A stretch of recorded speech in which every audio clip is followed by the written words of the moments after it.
Got him! Oh yeah, you don't do that. That's a base Dodge Challenger. You don't mess with a base Dodge Challenger. That's like the car equivalent of Black Air Forces, alongside of the Nissan Altima and Rogue. I'm in a big body Mercedes. No, this a track car. Ooh, I feel like I'm in a track car. That's a V6. Don't get too excited. But on this one, I'm kind of torn if it's real or not, because she actually drives the car around. It's time to impress. Talking about what Rilo said. Oh, things look to get a mite troublesome. What's your problem? Give it back to you. Chill. Like, I don't give a what that crazy stuff. What the fuck? I don't give a this much. This much. Fucking go. Hey, man, you need to talk this. What does that mean? Oh, but you were so close, No. darling. What the your problem is?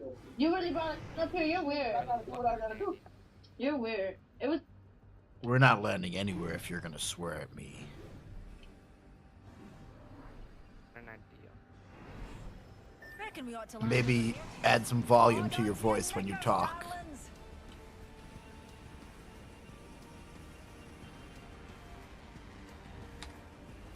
Gonna bust you up, chump, like...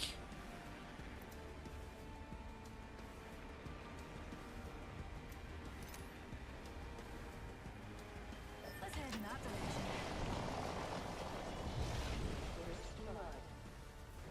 The battle happens quick. Be ready. Don't check it. Got some materials for us. I haven't played this game for a while. You're good, you're good. Don't expect me to carry you. Extended heavy mag here. Level 3.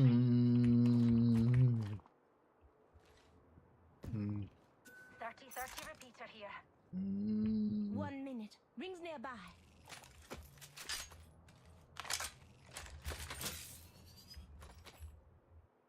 Car SMG here.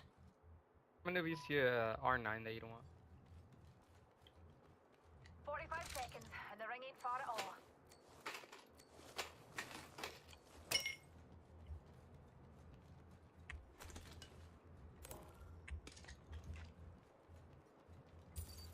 Got some materials for us. 30 seconds, rings close.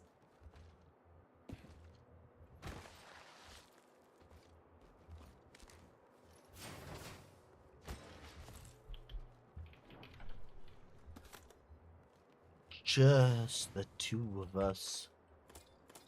We can make it if we try. Just the two of us. You and I. Got some materials here. Just the two of us. So we can make it if we try. Listen up, the ring's moving. Just the two of us. You and I. Us. It's a prank. Us. Us. I had you check snap You and before. This is the most confusing video I've seen in a while. I'm hoping this portion of the video is fake, because it is so stupid, and if it's real, she deserves to have charges pressed on her. Either way, she's so brain dead it's painful. Imagine waking up every day and you want to be known for being a burden to society, but she just continues to do more of these pranks. Deers, eyes to the skies. A care package.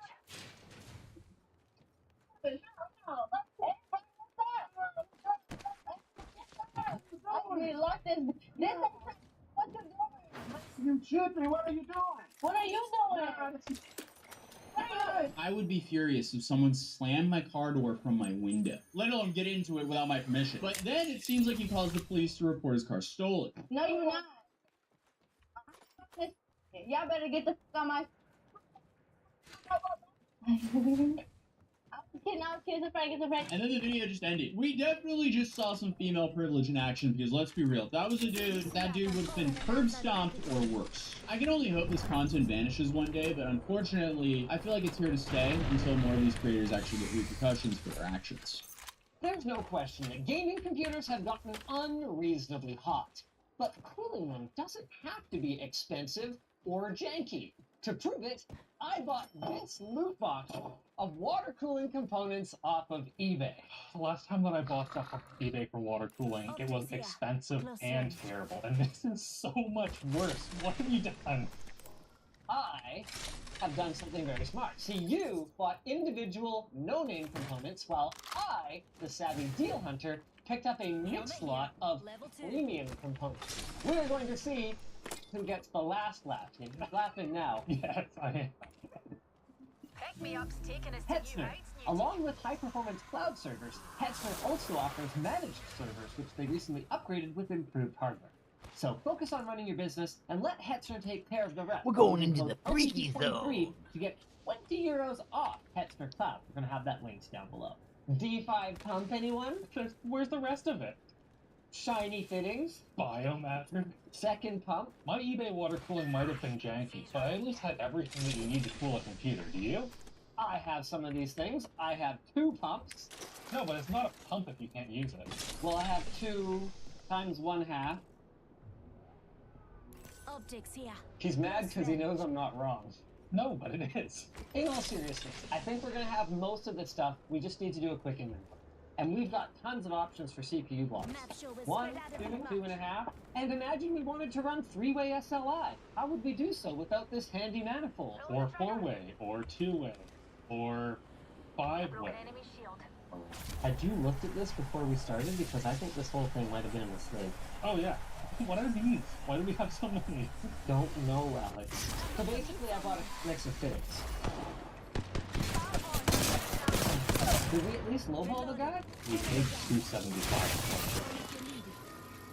At least it's not the worst deal I got on some old pet crap lately. You know that we already have buckets of these exact same fittings from when we used to do water cooling stuff. Well, this is going to be a challenge, Alex. Yeah, We thanks. still have to cool a system with it. We don't even have a pump. We have pieces of pump, all messing with me aside. We need to start checking stuff off that list. And the first one is our CPU block. We've got a few options here. We have 2 unassembled blocks that could be missing mid plates or other pieces. But we've also got 2 fully assembled CPU blocks in various states Yo, of come get this gold on. disrepair. Maybe Someone's we can here, I think. assemble one and see which one's in the best shape. Yeah, they are there. Sure. Don't I need to shield up. I need to shield up. Oh, come on now. Those are nice looking fittings. Well, my block seems to be not only better range. Perfect, bam. I did not. They just walked right on me, both of them. Oh, we have some on our motherboard.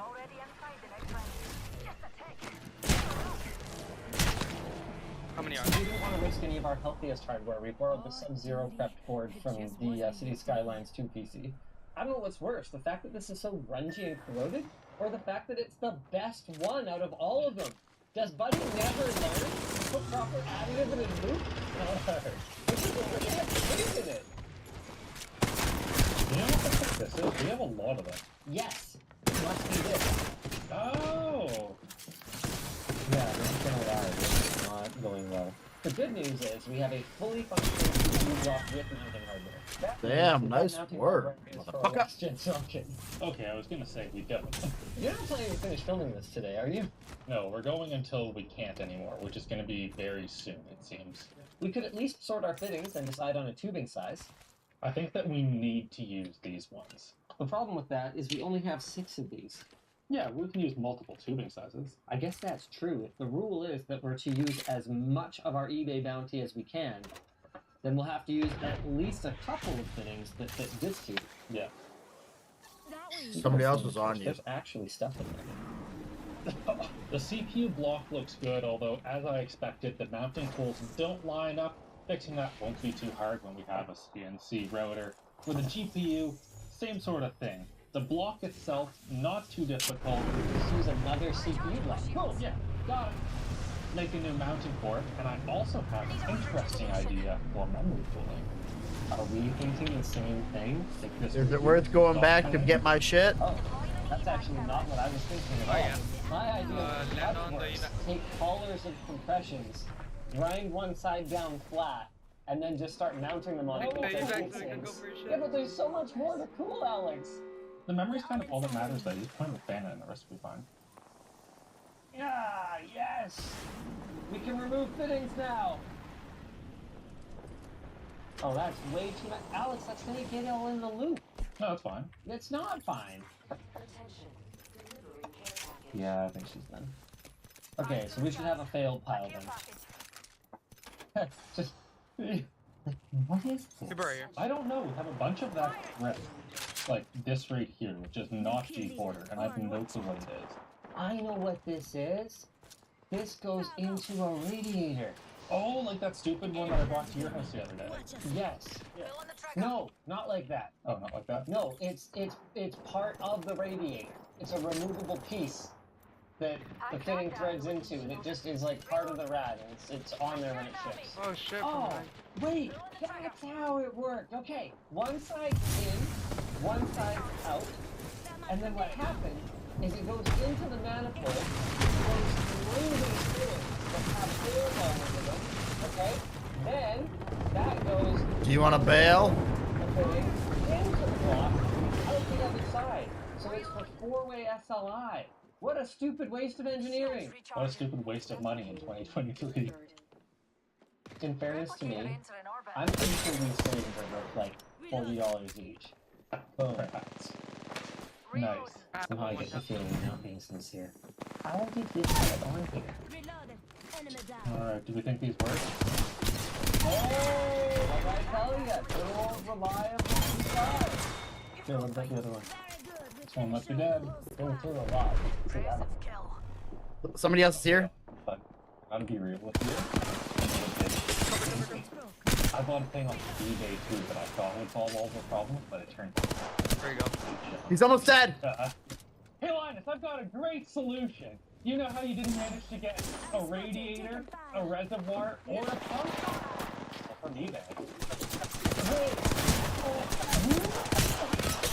Oh, it's bursting! This one's almost dead. Oh, yep. Good job. Thank you. Not the one I was supposed to get either.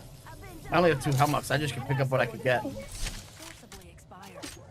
Can't draw nothing needed. It's not. 10 seconds of rings For those of you who aren't familiar, the Resonator lineup from Zalman was a combination reservoir, radiator, pump solution that for the first That's a good generation circle. was passive, and for the second generation integrated what I believe is a 140mm fan.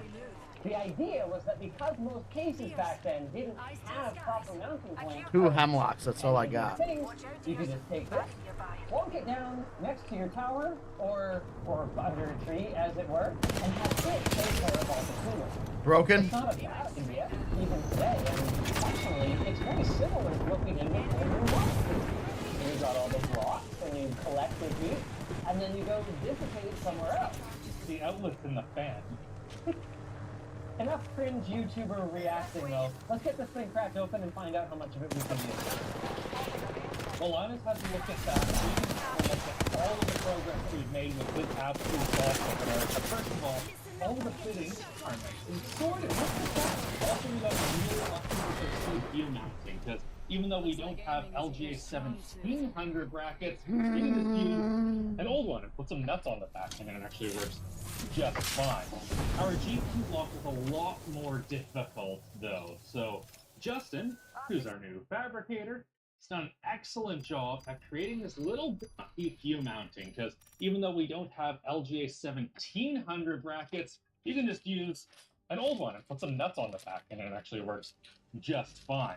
Our GPU block was a lot more difficult, though. So, Justin, who's our new fabricator, has done an excellent job at creating this little bit that goes in the center. So we've got our GPU here, and then normally where you'd have our mounting little bracket thing, we have a mounting bracket still, and also VRM coolers that on the final one have a bunch of little pins.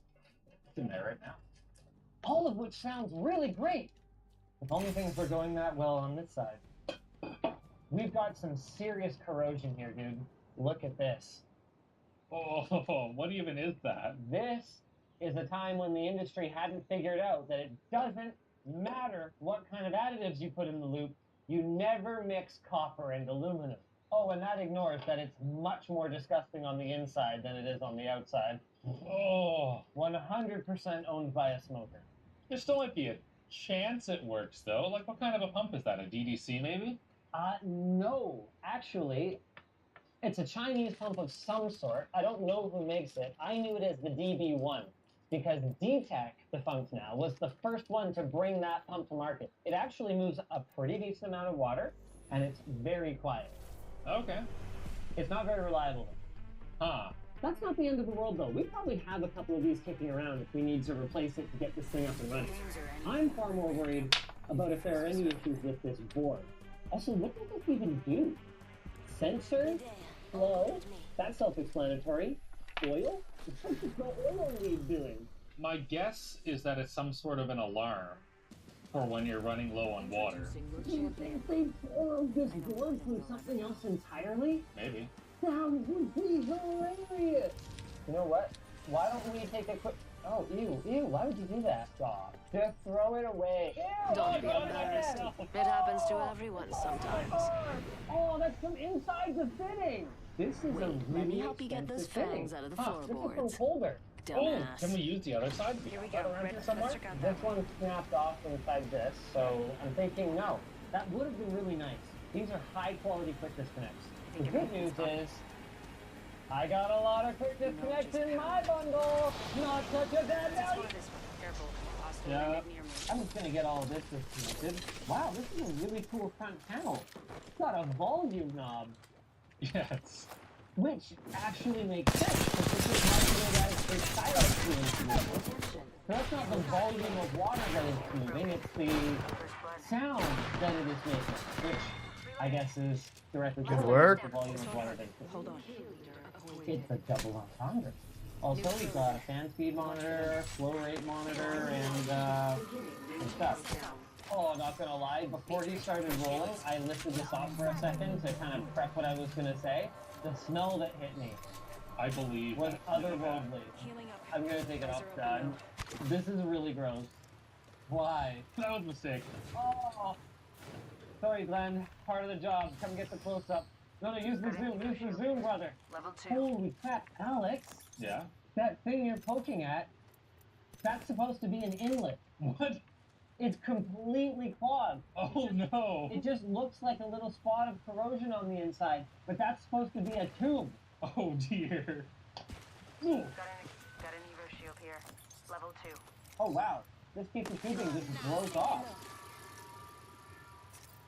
I never reviewed this before, so I didn't really think about how they achieved it, but I remember reading that even the fins on the outside were supposed to passively contribute to the cooling capacity. Look at this. Oh wow. There are water tubes built into the housing on both sides, so they actually transfer some heat to the outside. So I think the idea was that at idle, you could dissipate everything you need to, and then under load, the fans would kick in and start drawing air through these radiators. So cool. There's also some mold, it looks like. What game did the owner of this computer play? Contact with target. Tarkov. Oh man, that's beautiful right there. You know, Alex, I've had a lot of people ask me, hey, what's the point of the stubby screwdriver? Exhibit A. I think you guys are going to enjoy this thing once I get it out. You might even tell me, wow, Linus, that's pretty rad. Package being delivered. Your last one was good in that one, but Package coming in. Oh! This is a very old, inefficient radiator design with just the one tube going through the whole thing like this, rather than all the little skinny fins.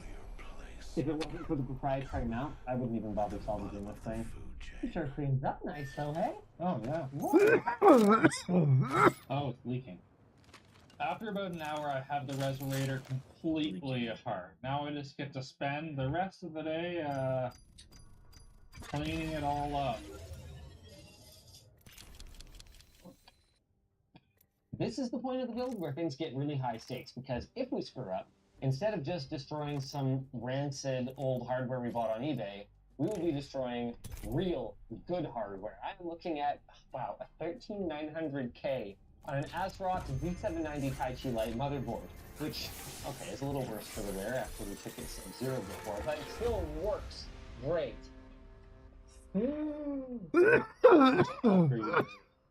alcohol. You seen what? Oh, Wow. that's why you don't do that. It's clean though. This is the one that we didn't alcohol, and it also looks awful. Alright, time for some thermal movement.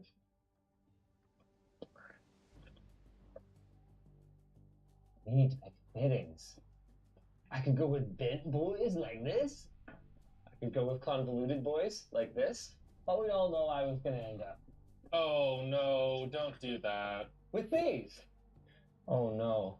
I can't get these to thread in. Oh, please don't lift it by that. What? No, it's good. It's good. Oh. Dang it. Okay, fine. Say. Enzo? Sure. While Linus continues spending 15 minutes installing 2 fittings on our CPU block, I'm going to put together our GPU block. It is also a CPU block, but now with this. Look at it! Oh, normally you wouldn't have thermal paste in your block assembly, but we're going to. I want to try and get as much heat transfer from our little block right here to our memory coolers that are on the mounting bracket. I have our GPU block ready to just need. We could use some thermal pads. No, Totally sure. no, not that. This will work better. We've used that stuff before. It's a nightmare to clean up. Can we try a 2mm pad and see if it mashes down? Yeah.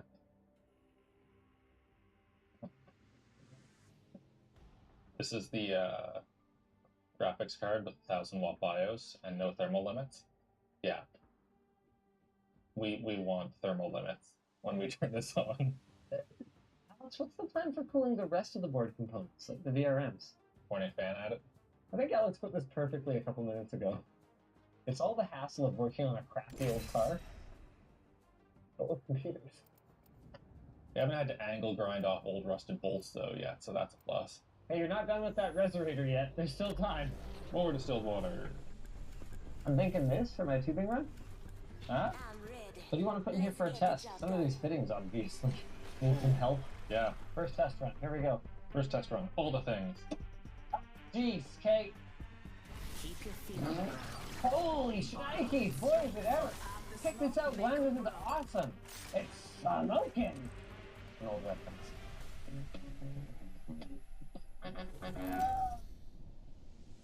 Oh, this is a bit of a big, not to mention essential item to use for our test, but I kind of want to know if the ultrasonic cleaner will do anything inside with the...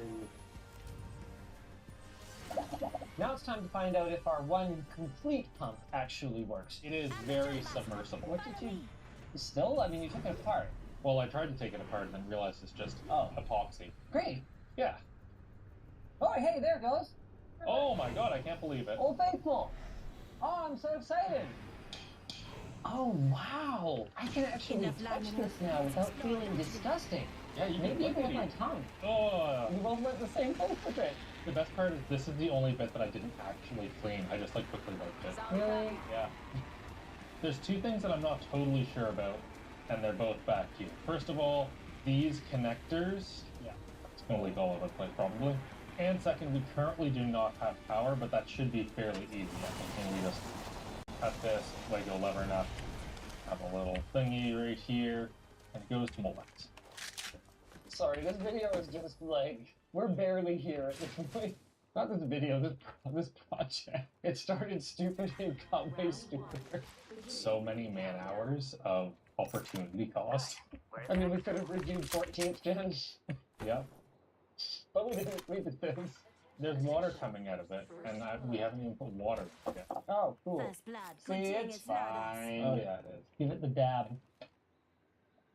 Where did all that come from? From hydrogen and oxygen atoms. I think we just filled with water and... Oh, come on! Can we just at least aim at the hole? What? I got it in there eventually. Moment of truth, let's go! Fan spins? Oh, hi there. What? You mad, bro? I think the pump might be running dry. Oh, that's probably bad. Why don't we power cycle it? That's where the inlet of the pump is? Yeah. That's stupid. How are you supposed to fill it? Great question. It's definitely the pump struggling. It just feels like I'm pulling vacuum. Uh-oh. I wonder what's clogged. Hold on. I have an idea. That's not a good idea. Evo shield here. Level 2. My bet's on that is plumbed up wrong. My bet is that these stupid extrusion things, even though they did stay in the ultrasonic cleaner for a really long time, are completely clogged. It's clear. What? Great Medkit shot here. heard. Huh. Ultrasonic cleaner works great. We may have to reevaluate our little hypothesis here. I need an extended heavy magazine. What just happened? It Optics just here. went through the pump. It was Close fine. range. Exactly. Why? Ready? Oh, Oh, yeah, it it works. Okay. Let's seal that back up then. Optics Really here. promising, honestly. Okay, it just works. Oh, bummer that flow indicator is on other style. There's been a lot of times that I've wished I had one in my machine. Not gonna lie, I'm kind of thrilled this thing works. It just feels good after the condition it was in when we got it, and seeing it now just completely functioning. It's kind of cool. It's satisfying. Yeah. I figured it out. What? Cake. Ah! I think we can just manage the tubes a little bit better, and then they don't kink. Nice. No replacement necessary. It just works. No alarms. Got the flow rate. Got the fan speed. I guess we could talk about this case. It's the brand new NZXT H6 Flow. It has this weird cut-off corner thing and 3 RGB fans. We have our, as promised, Level 2. quick disconnects here. The only problem is we don't have any tubing that fits in this. Cool. Shotgun bolt here. We're just parallelizing, you know? Adding extra points of failure. No reason other than to get value out of all these things I bought. Moment of truth, ladies and gentlemen. New kill leader. Oh, I did it! Hey, there it is! Level 3. 8 plus. Boom, there it is. No! Oh, that's a lot. Oh, they're all leaking. Great. You know what, these Y fittings? Probably not a great idea, because they have O-rings in them. 3. And they're old. More like old rings. Anyway, we'll just keep on topping it up. 35 degrees! Oh yeah. Whoa, not bad. I'll stay at 45 now. Don't worry about that. Minor details. Level 3. I do not expect this to be the most scientific thing ever, but I expect us to find out if our system is capable of running on our oh no, oh heavens no, oh god, no. Fine. It's thermal throttling. It is, but that's also fine. Like, no matter. You can hook it up to a chiller, which we have done, and it still will immediately thermal throttle. We're all the way below 320 watts. 320 watts is pretty good. Is it? Okay, alright. Yeah. 320 watts is what we're getting here. Oh, it's still going down. It's going down, Alex. Water's only gonna get hotter Oh, from wait, here. wait. Wait, yes. Hey, there goes that flow rate. Okay, hold on, wait. What's happening? Whoa, hey, there goes the power. Aha, you fooled me. Let's go. Good job, little buddy. Optics it's here. like Close stuff range. loading at the top of it. There's no question. We are getting consistently higher power consumption when we kick this thing into high gear. I love it. Oh yeah. This little bit right here, guys, we turned it down to shoot a B-roll shot of Alex turning it up. Nice. Okay, but can we game graphics? Overdrive, sure. Overdrive. Okay, GPU power is at 115 watts. Not a whole lot. That doesn't seem right. No. Do you remember how you said that those 2mm thermal pads would be fine? Yes. I don't think they are. Do you know what it's time for? Oh, no. What you're about to do is so wrong. You're not even trying to be careful, are you? Well, we need like at least a millimeter stuff. That is so much more than a millimeter, it's not even funny. Time to fire her back up! Do I get to declare my purchase a success if this works? No. Are you gonna try and declare your purchase a success? No. Damn! 51 degrees. Okay, you're sure it's not a success? Because it seems like a success right now. It's a success in the sense that we cool a computer. Yeah. But we went into this being like, we found a really cool way for you to save money on your water cooler. Yeah. And you spent $300. I spent $300. Justin spent a day fabricating. There was 5 hours of machine time, 2 days of cleaning this thing, and what, like, maybe 2 days of us getting it all working. Oh, beautiful. We That GPU's lifeline package. right happy. Replicator, come on down. I'm not even going to deny that. We're turboing to 2.85 gigahertz, running at 54 degrees Celsius. Like, this is Evo shield here. exemplary, Level 2. actually. The loudest thing is the coil one on 40. Yeah, I didn't even think about that. This whole thing is dead silent. Man, it goes to show you. Why did we abandon GPU die-only blocks and, unisinks and heatsinks and stuff? This is so much more economical. If you don't have to fabricate a thing for it. Minor I've details. So. designed the ring. Minor details. Like this minor segue to our sponsor. Delete Me. Are you feeling down because your data is being taken and passed around by Rings faceless nearby, companies? 1 minute Well, cheer to up. close. Some of them have faces. No, just kidding. Delete Me is here to help you out. They will help you find hundreds of online profiles that are sharing your personal information and obliterate it. Because that information could be used by scammers 45 to seconds, rings bombard you with close. robocalls and spam emails, or in more extreme cases, it could even lead to identity theft or fraud. What we know it will never lead to is nice birthday wishes, Pay attention. even though they all Dropship know up what there. your birthday is. Removing all this information yourself can be 3-0, done, rings close. but it would take hours, and Delete Me software and team can shorten that time to just minutes. So why? On average, Delete Me finds and removes over 2,000 pieces of data for a customer in their first 2 years of using the company's service. And now those customers get to relax with all the free time that would have been used up rejecting robocalls. So if you want to regain control of your personal information, go to joindeleteme.com/linustechtips and use code LTT for 20% off. If you guys enjoyed this video, you might enjoy the time that Alex and I hooked a computer up to a car radiator. Yep, same energy. I like this Or the time that we accelerate here. water cooled with We're Keybase inside the ring. last time. Got the Oh, positional yeah, that too. advantage. Driver assistance package, as they call it, or basic autopilot, along with the traffic-aware cruise control. According to the NHTSA documentation on the recall, the problem is that when auto steer is engaged, it's possible for the driver to misuse the feature and to pay less attention than is necessary to ensure safe operation. This has been such an extreme problem as to be linked to deaths in some cases, hence why we're talking about this story. Some examples of intentional misuse from the driver as opposed to maybe malfunction from the software would be leaning back and watching videos on the phone while flying down the highway and letting the car steer itself. That kind of thing is what's in question here from the documentation. Drivers are still considered the operator of the vehicle while using autopilot. It's not actually full self-driving.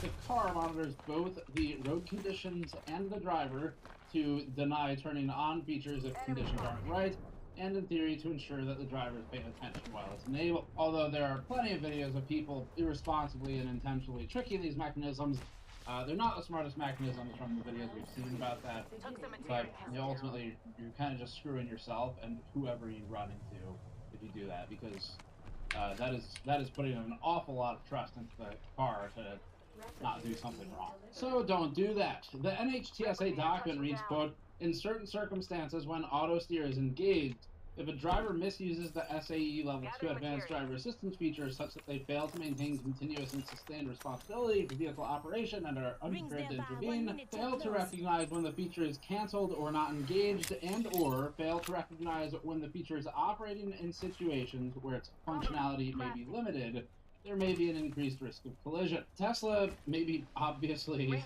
didn't agree with the NHTSA analysis of the situation, but they're going ahead with the recall to resolve the administration's official engineering analysis because the next step would be a legal one anyway. This recall doesn't require Tesla owners to schedule a service or pay any money. It's supposed to be handled over the air with a software update, and from what we understand, the update started rolling out to vehicles with an in-cabin camera and autopilot hardware version 4.0 or 3.0, and December 12th would mark the date that started with software version 2023.44.30. Other Teslas that don't have in-cabin cameras or have older autopilot hardware versions will get an update at a later date. Our understanding of the changes right now is that the auto steer feature won't be removed entirely, but will add additional safety checks and alerts to encourage the driver to actually pay attention. So examples of these include keeping the hands on the wheel and paying attention to the roadway. There are also additional and new checks that will engage when the driver tries to use auto steer off of major roadways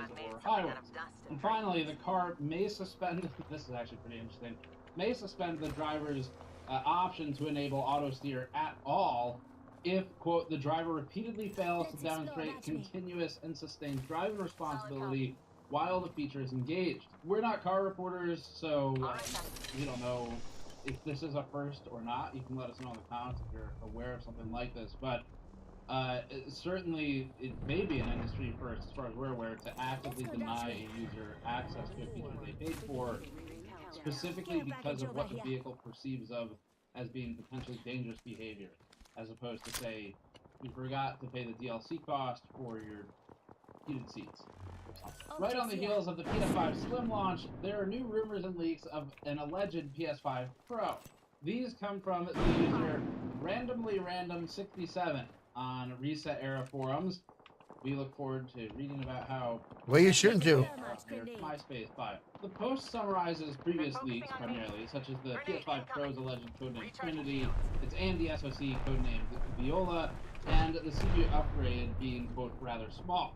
The new information purported by this rumor post includes a few interesting details, like the SoC being fabricated on TSMC's M.2 process node. The leaker also expands on the alleged specs, saying that the CPU will still be based on Zen 2 architecture for compatibility reasons, with a maximum boost clock of 4.4 GHz, but only 8 MB of shared L3 cache.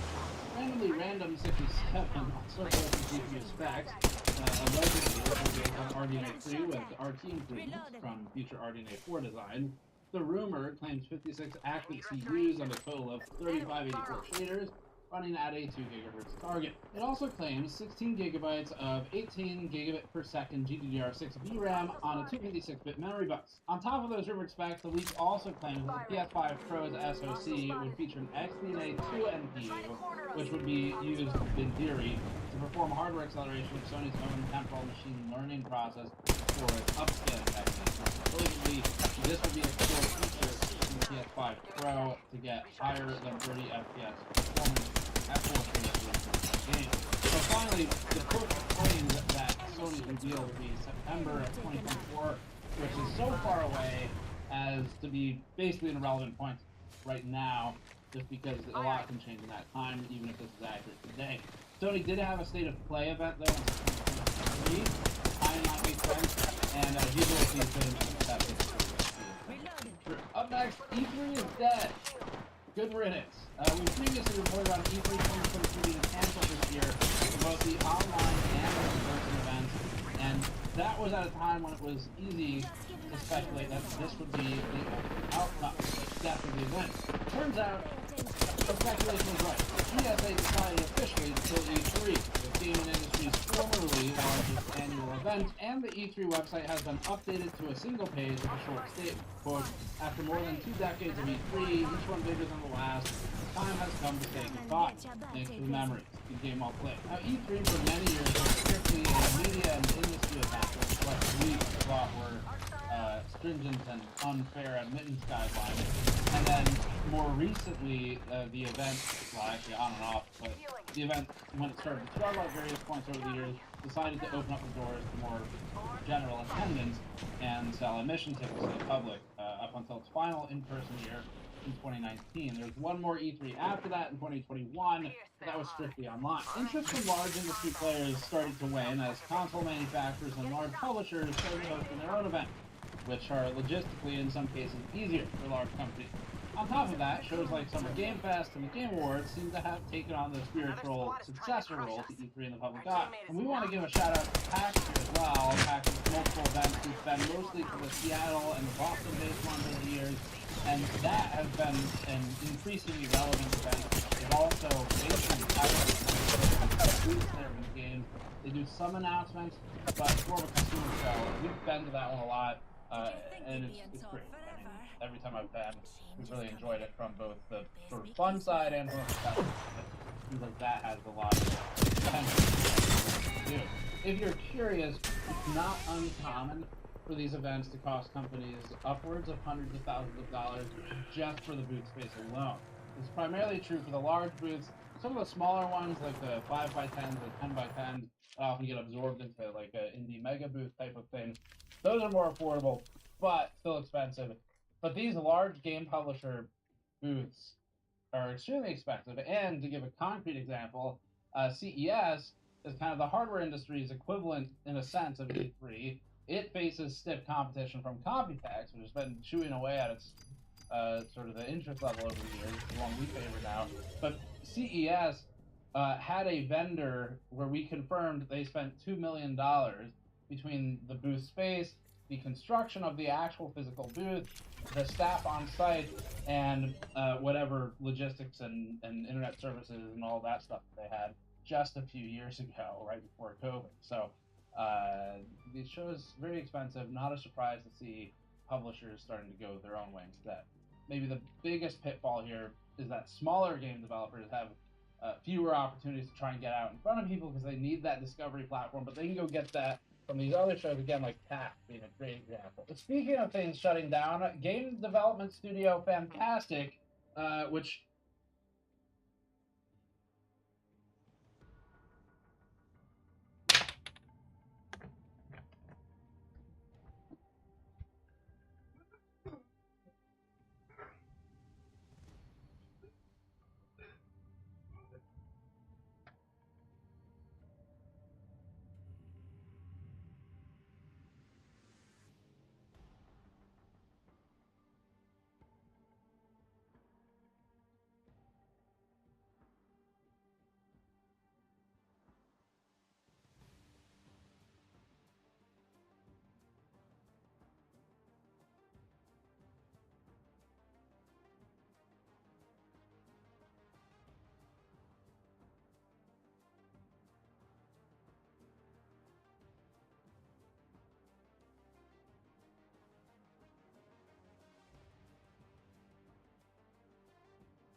I've got your back. Remember me tell you.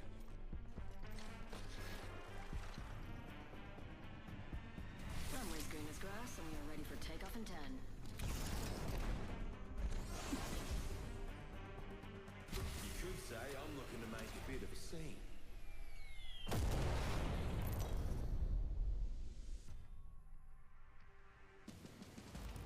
This is your champion. I see my reputation precedes me. I'm the jump master. No straying now. No straying now. I'm jump master. I'll take it from here. I turned it down for the people on that. Never had to Game get the it. day What? before What? and shut down. Don't talk to me. So I'm this game was stupid so idiot. bad What? that IGN posted a negative review. Like, think about that. IGN gave something a 1 out of 10.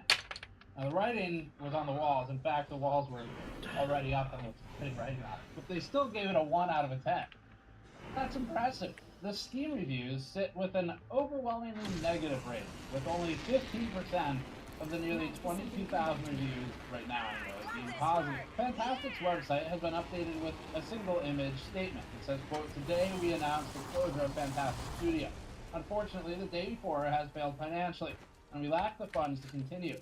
All income received is being used to pay off debts to our partner." Now, as of right now, the servers for the day before and for the previous game, Prop Night, are both still live, but a company with no money, or a company that just ends up closing, is not going to be able to sustain those servers very long. Many of the users on Steam from the reviews we were reading are calling the game a scam due to a huge disconnect between the gameplay promised by the studio during development and what actually launched to early access.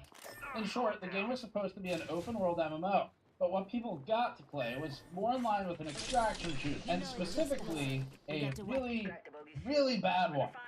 It is impressive how bad that game looks. We didn't get a chance to play it, because we technically still could, but that's okay. Don't need to take every opportunity to have fun. But Fantastic's statement also attempts to refute the scam claims, talking about how the funding worked for the game. Quote, "It's important to note that we didn't take any money from the public during the development of the day before. There were no pre-orders or crowdfunding campaigns. We apologize if we didn't meet your expectations. We did everything in our power, but unfortunately we miscalculated our capabilities." Frankly, it'd be great if we saw that more often as the answer. You can use that in many places, like getting pulled over for speeding. Miscalculated the capabilities of this pedal, making a bad CPU or GPU. We miscalculated our capabilities. Can we have money now? Speaking of miscalculating capabilities, the US government says something else to NVIDIA. Following up last week's story where the government effectively told NVIDIA deal with it in terms of export restrictions on AI processors to China, U.S. Commerce Secretary Gina Raimondo had an interview with Reuters where she said that NVIDIA, quote, "can, will, and should sell AI chips to China because most AI chips will be for commercial application." This is following her prior statement that, using the first person, "I will block any attempts" to basically just barely comply with the TPP, the processing power restrictions. That was kind of the context of that last one. So talk about a huge turnaround. One dude left us because Raimondo told Jensen Huang directly in front of an audience, and he was apparently in that audience, that short-term revenue didn't matter, and that she would be threatening further restrictions on NVIDIA's exports to China if they continued to tweak their products and cut them down to comply with those TPP restrictions in ways that were sort of just barely complying with it. So the citation here was about national security over short-term profits, and that's in the last week's episode if you're curious about it. But the new story is in this interview, Raimondo went on to clarify that, quote, "What we cannot allow them to ship is the most sophisticated, highest processing power AI chips, which would enable China to train their frontier model." The timing here is interesting, as there are rumors swirling that Huawei is gaining ground in the AI chip-making segment. These would, of course, be domestic to China and would be much easier for Chinese companies to get. The implications around this get into geopolitical issues that we don't comment on as a policy. However, there's likely a desire from the US government wanting NVIDIA to stay in demand while at the same time restricting the top processors from leaving the country, or at least from entering certain countries. Now, up next, maybe this is all related, because the rumors of the NVIDIA RTX 3050 6GB have come back. That one probably not too powerful. It probably will be permitted to ship. The allegedly upcoming 3050 6GB will cost $180 to $190. Allegedly, according to a new rumor on Benchlight. The new GPU is purported to be a cut-down and clock-down version of the entry-level Ampere card in order to make it run on PCIe slot power only. That means it would have a total board power maximally of 75 watts. NVIDIA hasn't launched this low power or low cost of a GPU for a while. The last was maybe the 1650, at least in terms of relevant ones that we talk about regularly, and that can be bought for about $120 refurbished on Newegg. The slot power only GPU market should definitely be kept going though, because historically it's been possible to grab a used Office PC for next to nothing or even free, and then add a slot power GPU to make a dirt cheap, super basic entry-level gaming PC. Those kinds of PCs are great for just cheap home use if you're on a restricted budget, or as, say, an educational opportunity for places like the Cramden Institute, which is a local e-waste and PC refurbishing group that we support, where they can use that to teach and let kids build an interest in PC gaming or PC building with older stuff that is still capable for older or simpler games. Up last, Valve has levied a severe verdict, telling its users of the Steam Deck to stop doing one of the finest, Time to dig up most some gold. sophisticated traditions of owning a handheld console. Didn't I just play with you last game? We actually even had people email us about the Me? exquisite smell. Were you of away the Steam Deck AFK the whole exhaust fumes time? back when it launched. So, and at the time, Then no. we looked at that email and went, we can't do anything with this, and moved on with our lives. But here it has come back.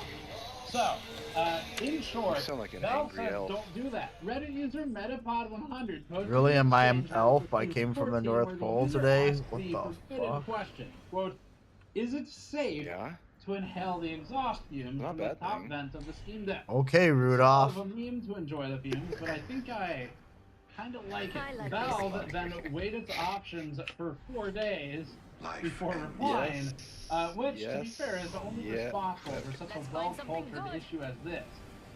Although, kind of curious how much we're gonna be late to the party. Metapod 100 cost Valve here. Sadly, the response from Steam support member Sandler was pretty clear. Quote, thank you for contacting Steam support. As with all electronics, I'm gonna get out away from it it's then. recommended you inhale the exhaust fumes on your device. While there are no safety concerns with general usage, directly inhaling the device's vent fumes should be avoided. We understand that it may be a meme, but please refrain from this behavior for the safety of your health.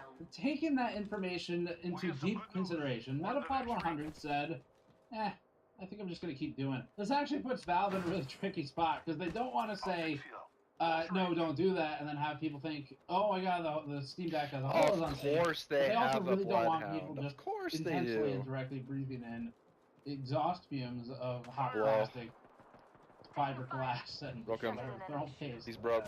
Chemicals that are components. So, Their whole tough team's gonna come spot over for here now. them, but probably the right answer.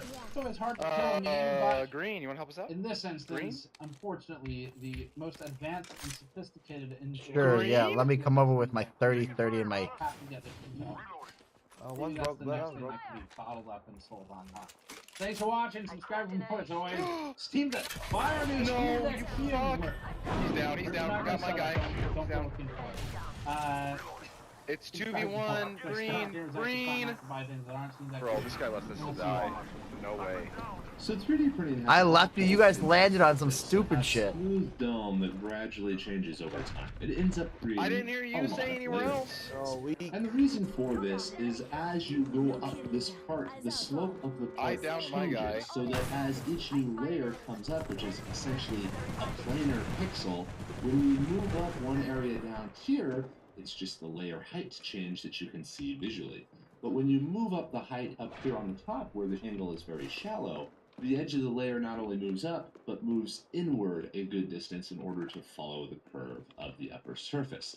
This ends up making layer lines appear much more distinct at the top of a curved surface than on the sides, which is an undesirable appearance. So how can you fix this? Going into this video, we're going to talk about a number of solutions of getting around this, and hopefully show you some ideas that you've never seen before. So the very first and most obvious solution is to increase the resolution. The layers are moving up and shifting in because that previous one was a 0.3 resolution. But if you take it up so that as each new layer comes... So 3D printing has a lot of trouble printing parts like this that have a smooth dome that gradually changes over time. It ends up creating a lot of layer lines. And the reason for this is as you go up this part, the slope of the part changes so that as each new layer comes up, which is essentially a planar pixel, when you move up one area down here, it's just the layer height change that you can see visually. But when you move up the height up here on the top where the angle is very shallow, the edge of the layer not only moves up, but moves inward a good distance in order to follow the curve of the upper surface. This ends up making layer lines appear much more distinct at the top of a curved surface than on the sides, which is an undesirable appearance. So how can you fix this? Going through this video, we're going to talk about a number of solutions of getting around this, and hopefully show you some ideas that you've never seen before. So the very first and most obvious solution is to increase the resolution.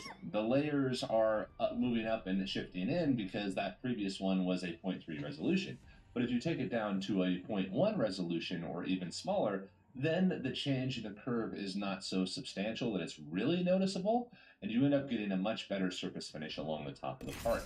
Now, this is okay, but it doesn't always do it perfectly. There's still kind of a transition point at the very tip of the part that isn't the greatest, and increasing the layer resolution is really expensive because it adds a lot of print time to the part and can add a lot more cost when you're trying to make tens of thousands of these in a mass production context.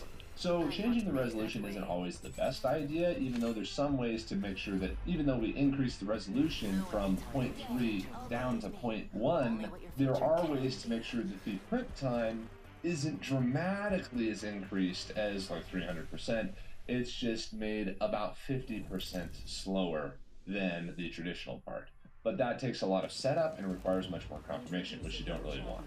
The very best solution is to just make sure that there is not that upper surface. Design your part so that it can be printed on its side, so that rather than printing like this to where each layer goes up and eventually causes a stair step at the top, design it so it can be printed on its side. That way each layer is exactly the same throughout the length of the part. This way you get a much more consistent surface finish, but it does require that you do things like put a chamfer on the bottom so that there are no steep overhangs, and to design your part to make sure that everything else can allow it to be printed on its side. This isn't always viable for like the top lids of electrical enclosures and that kind of thing, unless you're really designing for what the process is. Now, another solution is to just get away from the smooth round curve as a whole. This might not be necessary. If you're making an industrial piece of equipment, or if you're really early in the industrial design process, you can get around having to use curves and instead use flat edges. Flat edges have a consistent slope the entire distance, so it's much easier to maintain a consistent surface finish. So something as simple as a triangle is a good example of this. Rather than having a smooth curve, just have a triangle or pyramidal shape. This way you have a consistent slope all the way up so that each layer line is exactly the same as the one below it, regardless of how high up in the dome you are. Now you can play around with this, and if you have the capability, you can do multiple facets to where there's a consistent surface finish on each plane. Even though this plane has a more distinct layer surface, it's at least smooth and consistent, so you don't have like the top circle version where it just gradually becomes more distinct. This is very consistent and very defined. It also enables better post-processing because it's like, that surface just needs to be gone over in some kind of a way. But you can take this even further. If you don't want to have angles at all and instead want to kind of lean in to the layer lines, and rather than trying to hide them, you can basically pixelate the part more. This is a really exaggerated example. You can make these steps as small as you want to, but by creating these stair steps on this part in order to create the dome and pixelating the part essentially, you no longer have layers moving in on each other. Every layer is vertically on top of the other, and then you have these top surface layers, which means that you get a change in appearance from side to front of surface finish, but it's still very controllable. And again, you can take these down to as small as like 1 millimeter stair steps or even bigger, basically. So this is one way of kind of changing the design paradigm in order to get the same functional interior volume without having to compromise the outer surface finish. But you do create a new type of kind of part aesthetic. So there might be applications where you can't really use this because it just doesn't fit with the brand of the product. And one last solution is to use digital noise, and we use this a lot of the time. It's where we input just a little bit of kind of rattle into the machine, or apply a very subtle texture inside of the pad to where the part basically smears the outer layer lines and creates this almost thin surface, which can be really useful because you end up getting this nice kind of roughened part that was never really possible to be created before, but you get rid of the layer line aesthetics as you're moving up the curve of the part. So hopefully that was helpful to you. These are just a number of solutions and ways to get around the issue of layer lines on the top of curves, where they just become so distinct because you have this unexpectedly subtle change in plane that causes the layer lines to really become apparent. Comment down below if there's other topics that you'd like us to cover, and make sure you like and subscribe to the channel. It helps out a bunch. Have a great day, everybody.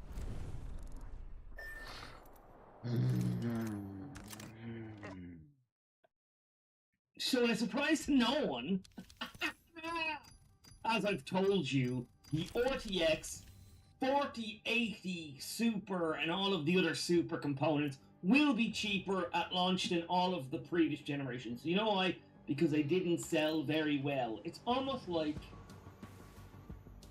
I knew this was going to happen, because the last time we got a Super launch was the last time Nvidia launched a generation that sold very poorly compared to the previous generation.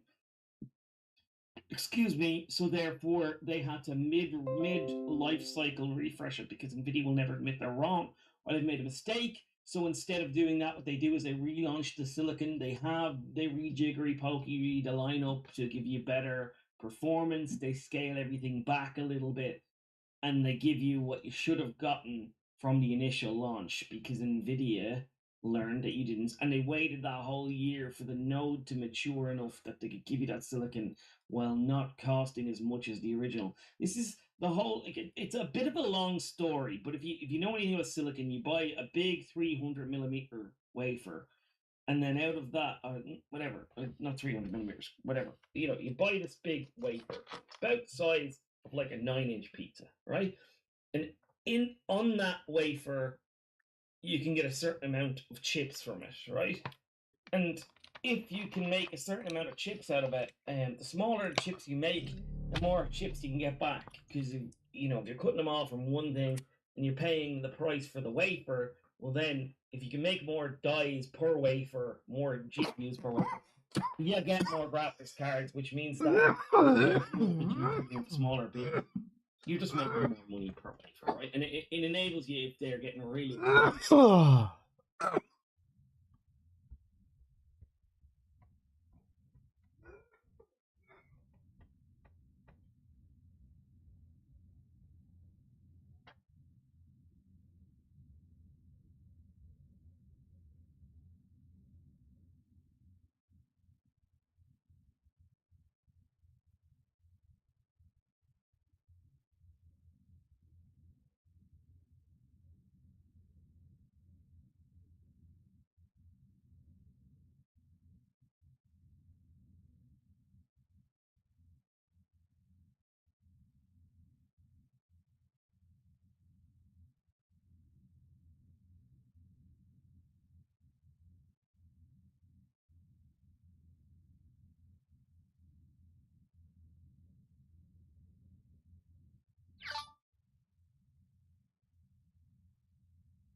in the new process now, it's like TSMC has been getting with the 4nm process. It enables you to do stuff like with the 4080, where for the first time in a long time, an 80 class card is like 390 something millimeters. So it's very, very small. So they're able to build a very small GPU for an 80 class card and sell it to you as an 80 class card should have been sold, but realistically sell it like so it should be $650 to $700 for an 80 class card, and now they're trying to charge $1,200. And then the master plan was always to then drop it down to 1,000, right? Always the master plan was drop it down to 1,000, and then everyone will go, "Oh my God, this is amazing! This is the performance that we've always wanted, and it's brilliant." And all the reviewers who don't actually give a fuck about you or anybody else, and just did it for the clout, and just did it for the, everyone to pay attention to them, will say, yeah, and just say nice things about Nvidia, everyone will love you. Then those guys will say, this is amazing, this is wonderful, everything is fine, everything is brilliant, we should all just buy the Nvidia GPU and not care, because the 4080 now is brilliant, it's $1,000, because that's what's going to happen. Now, I preempted this. I said that they were going to launch probably a super class card around $1,000. Here we are. 4080 is probably the latest rumors and leaks say it's going to be around $1,000, right? The 4070 Ti, I don't know what it's going to cost. It's probably going to cost the same, but they're probably going to keep the 4070 Ti around with the 4070 Ti Super. So I think that's the only one they're going to keep around. So I think they're going to 4070 Ti Super is going to stay. and the 4070 Ti is going to stay, so they're going to drop the price on that. So 4070 Ti becomes a $700 product, and the 4070 Ti Super becomes an $800 product.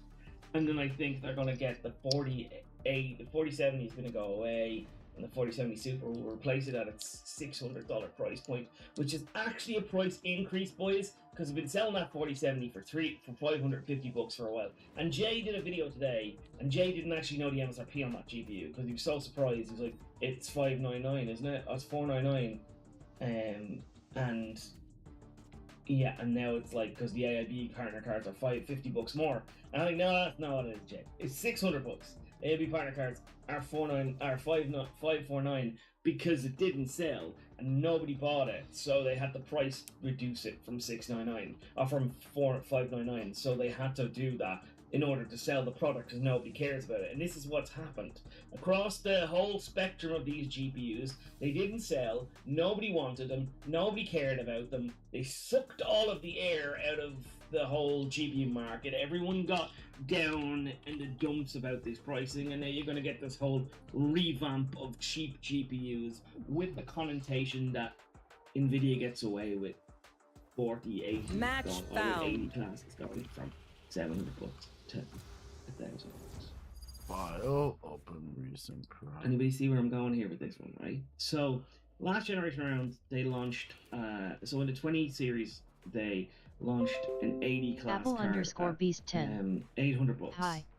What's up, Apple underscore the Beast Founding 10? Edition was $700, and everyone said Drop that's these on bullshit. this That's the same performance as the 1080 Ti. That's bullshit. I'm not interested in that. Like, you know, an 80 class card should be see if 600, anyone's 650, playing right? Sage yet. That's stupid. It makes I'm no gonna sense. grab And then Sage. it's I'll be $700. back in a second. 2080 Super. I'm doing a quick edit here, my Not many buddy. people bought it, to be honest, but that $700 crystallized that price at $700. So then when they launched the 3080 at $700, nobody complained because they were like, well, it's an 80 class card, $700. It should be $700. See the plan? You see the plan? This is how you get. This is how you increase your prices. So Nvidia comes off spelling the roses. Nvidia comes off spelling like a company who's giving you everything you Match need, found. making you not ripping you off anymore. Apple Because underscore Nvidia Beast goes through 10. these cycles of push pull. How and has your day cycles been? Of we're the My best, day has we're been amazing, fine. How about we're never yours, gonna see Apple us underscore do you wrong, Beast 10? and then they go to a new node and they do you wrong and they do you nasty and they treat you like shit, but they give you the fastest generation they've ever given you, and then they kind of correct that for the next generation while giving you better value, but they all, meanwhile the price is always on this upward trajectory, and that's what's basically happened here. So when you see these 40, Apple these 70 underscore Beast these 10. 70 supers and 80 Good, supers you and got all that kind of these. stuff, they're all going to be amazing. They're all going to, and be honest, like if I was really going to buy a graphics card this generation around, I probably wouldn't be buying an AMD graphics card. I'd probably be buying that 4070 Super, because in reality that 4070 Super is probably going to be about as fast as a 3080 Ti, but it's going to be around $600.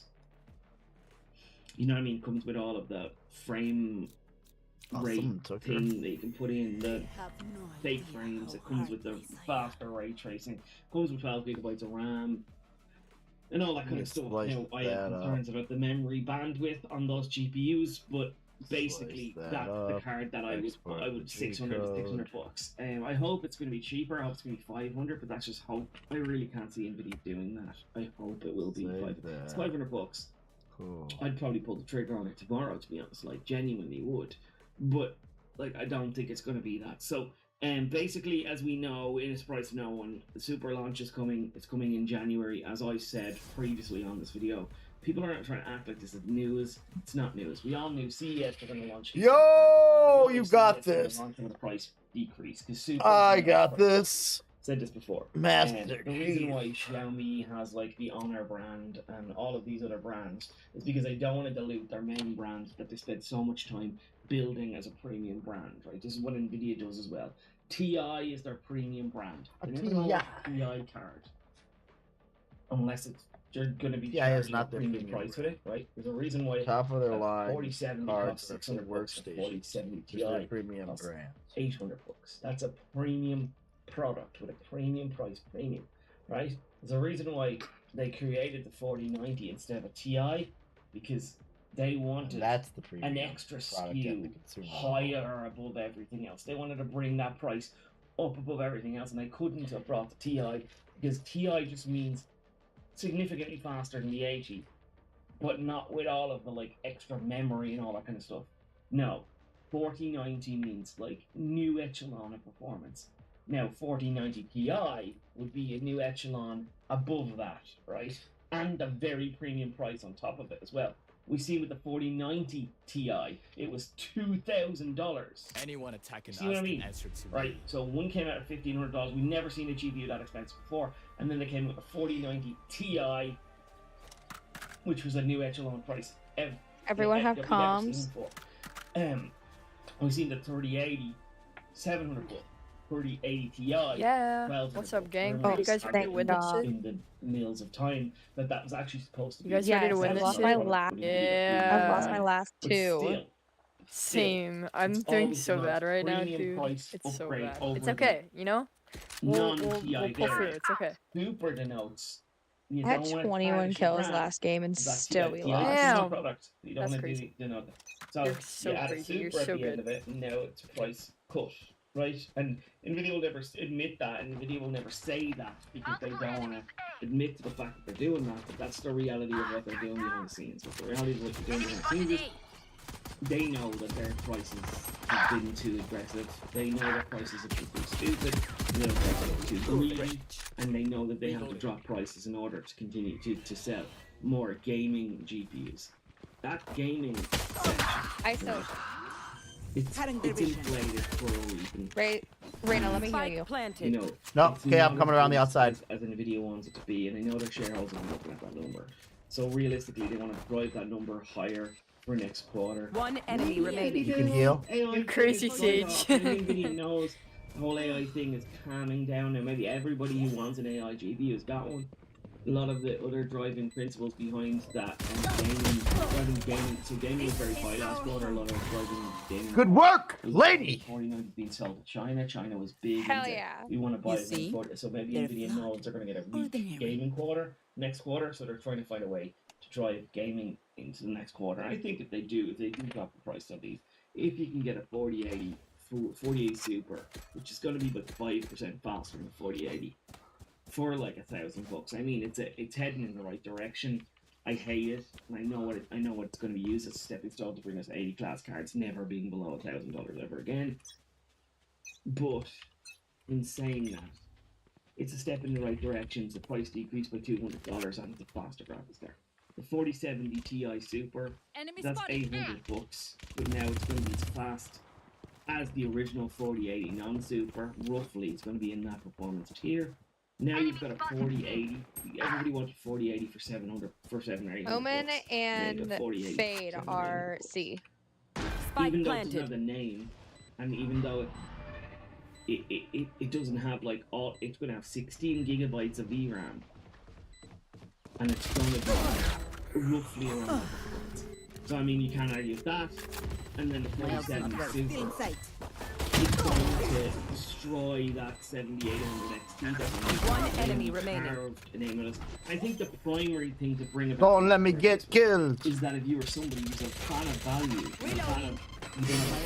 you're not a fan of any specific GPU maker, well, you know that AMD is going to have to drop their prices. AMD is going to have to make their graphics cards more compelling. AMD is going to have to refresh some GPUs and bring some new stuff to the market. And my next video will talk about what AMD is going to do. You'll have heard some interesting news on the AMD front in terms What's of up, ISIS? subscribed if you like this kind of content. Please don't forget to hit the like button if you liked it, because if you liked the video, that's how you tell YouTube I'm a very YouTuber actually am. Now press this button to stop recording. I'm 100% funded by you guys. Thank you to all my Patreons. Thank you to all of my members. If you don't know what that gives you access to the Discord, where I do voice chats once a week in there. Really? You can talk to me directly. We can have a back and forth. Sometimes when there's like a launch event, I can't get a famous YouTuber to come on with me. I do allow the guys to come in there, the ones who are previously available, and talk to it. Yours has a spike planted. I ran right into that. Yeah, so that's extra content for you guys. You get access to back Last content, player you get access to Crystal Gamers. My bad. Sorry, guys. Discord as well. I appreciate anything you It's does okay. that. I'll press this button to stop recording. I'll talk to you next one. Like us? Are they us? I have so many questions. This isn't on the list. But it's in my skill box. If I had to experience it, we're gonna power through a Christmas list. And I know it's late. I know it's like mid-December, but here's the deal: go shopping for yourself. If it shows up after Christmas, that's okay. It doesn't have to show up on the day. Get yourself something nice just because you like yourself. This is gonna be a list of things that I either bought this year and I loved, I bought before this year and still love, or I've purchased multiple times because it's become that integral. If you get through this list and nothing I need help over here, see? pursue, then it's not because of you, and it's not because of the product, it's because I didn't do a good job of selling. There is something on this list for everyone. I guarantee. Play the retake. Play the retake. I'm hurt. Hey, did you miss my last video on TubeBuddy? Because if you did, I want you to know you can still get 30% off this thing. It's really powerful. Spike that a lot planted. of content creators use One on their spawn. to maximize their reach and earn more money. Like, if you've ever wondered, how do big YouTubers know how to use things like video optimization and analytics? It's probably through your analytics for you, and then Last player suggestions standing. like, hey, make a short from this section of this video. It will probably do well. And that's just one example of the many things that it does. One enemy Thank you remaining. for sponsoring this video. And guys, make sure you use code Senpai30 at checkout to get 30% off. And just start Nice try. optimizing these videos that you already put all this work into. Link in the description down below. Let's start this off with the beginning of how every tech journey begins. The unboxing device. Come on, focus, focus, focus. There we go. This is a big one for parents, but also I've had it long before I had my daughter. It's a plastic box cutter. Destroys boxes. Links to everything down below, by the way. Next one. Metal MacBook desk mount. Fits the M1, M2, M3 MacBook Pros perfectly. It's beautiful. Who's My next? desk's clean and it looks awesome. I'm a huge fan. I can't go back. Can't go back to having my laptop on my desk. Fun fact about that one, that was also linked down below. Planning B. Spike planted. I just want you to get some cool stuff. Number 3, Elgato prompter. One You enemy told me remaining. a year ago that a teleprompter would be on my list. I think you're crazy, but I use this thing every time I shoot something, every time I have a Zoom call, multiple times a week. Probably my favorite new Reloading. device I've gotten this year. And this one's definitely not coming before Christmas because it's not backwards. We want it. That's probably the time to place that order. Can you tell I'm sick, by the way? I've been fighting this cold for like 2 weeks and it's killing me. They're just batteries. And I need a recharge. Sounds like I'm doing it for attention. I'm not. I'm here. Number 4, we're dropping the numbers. It doesn't matter. Musicians, buy a gigantic pack, a Meow. 72 pack of picks. These Dunlop Ultec picks are phenomenal. I refuse to use anything else. And I bought 4 72 packs of these things. By accident. I meant to buy 1. I bought 4. I bought them about 9 years ago. And in the last 9 years, I've never had to search for a guitar pick. Biggest quality of life upgrade I've ever had. If you play guitar, you know. There. You can get it down to about 40. I started with what, 280? Hadn't there been- Yeah. They're here. They're here. They're here. There's all here. The spike's down. Somewhere in the world. There are 230, 240 Left there, Rob. somewhere out there. Speaking of guitar stuff, I recommend the guitar. Raises A, Red straps. but I'm actually going to be rotating. Spike down. C. Super high quality guitar straps with some really cool movie. Face your fear! Oh my God. Bunch of Utahns over here. Oh Player no. standing. Camera shoulder bag. I used to carry a backpack everywhere I went, but I didn't need everything in the backpack. I just Spike needed, planted. 2 things. One If enemy you ever remaining. carry one, it's great. They're but I'm gonna link to this one. Also, upgrade the thing with one of these little guys. It's called the Peak Design Capture. Watch this. Nice Ready? try. You say something? Sorry, ear's still ringing. That's going nowhere.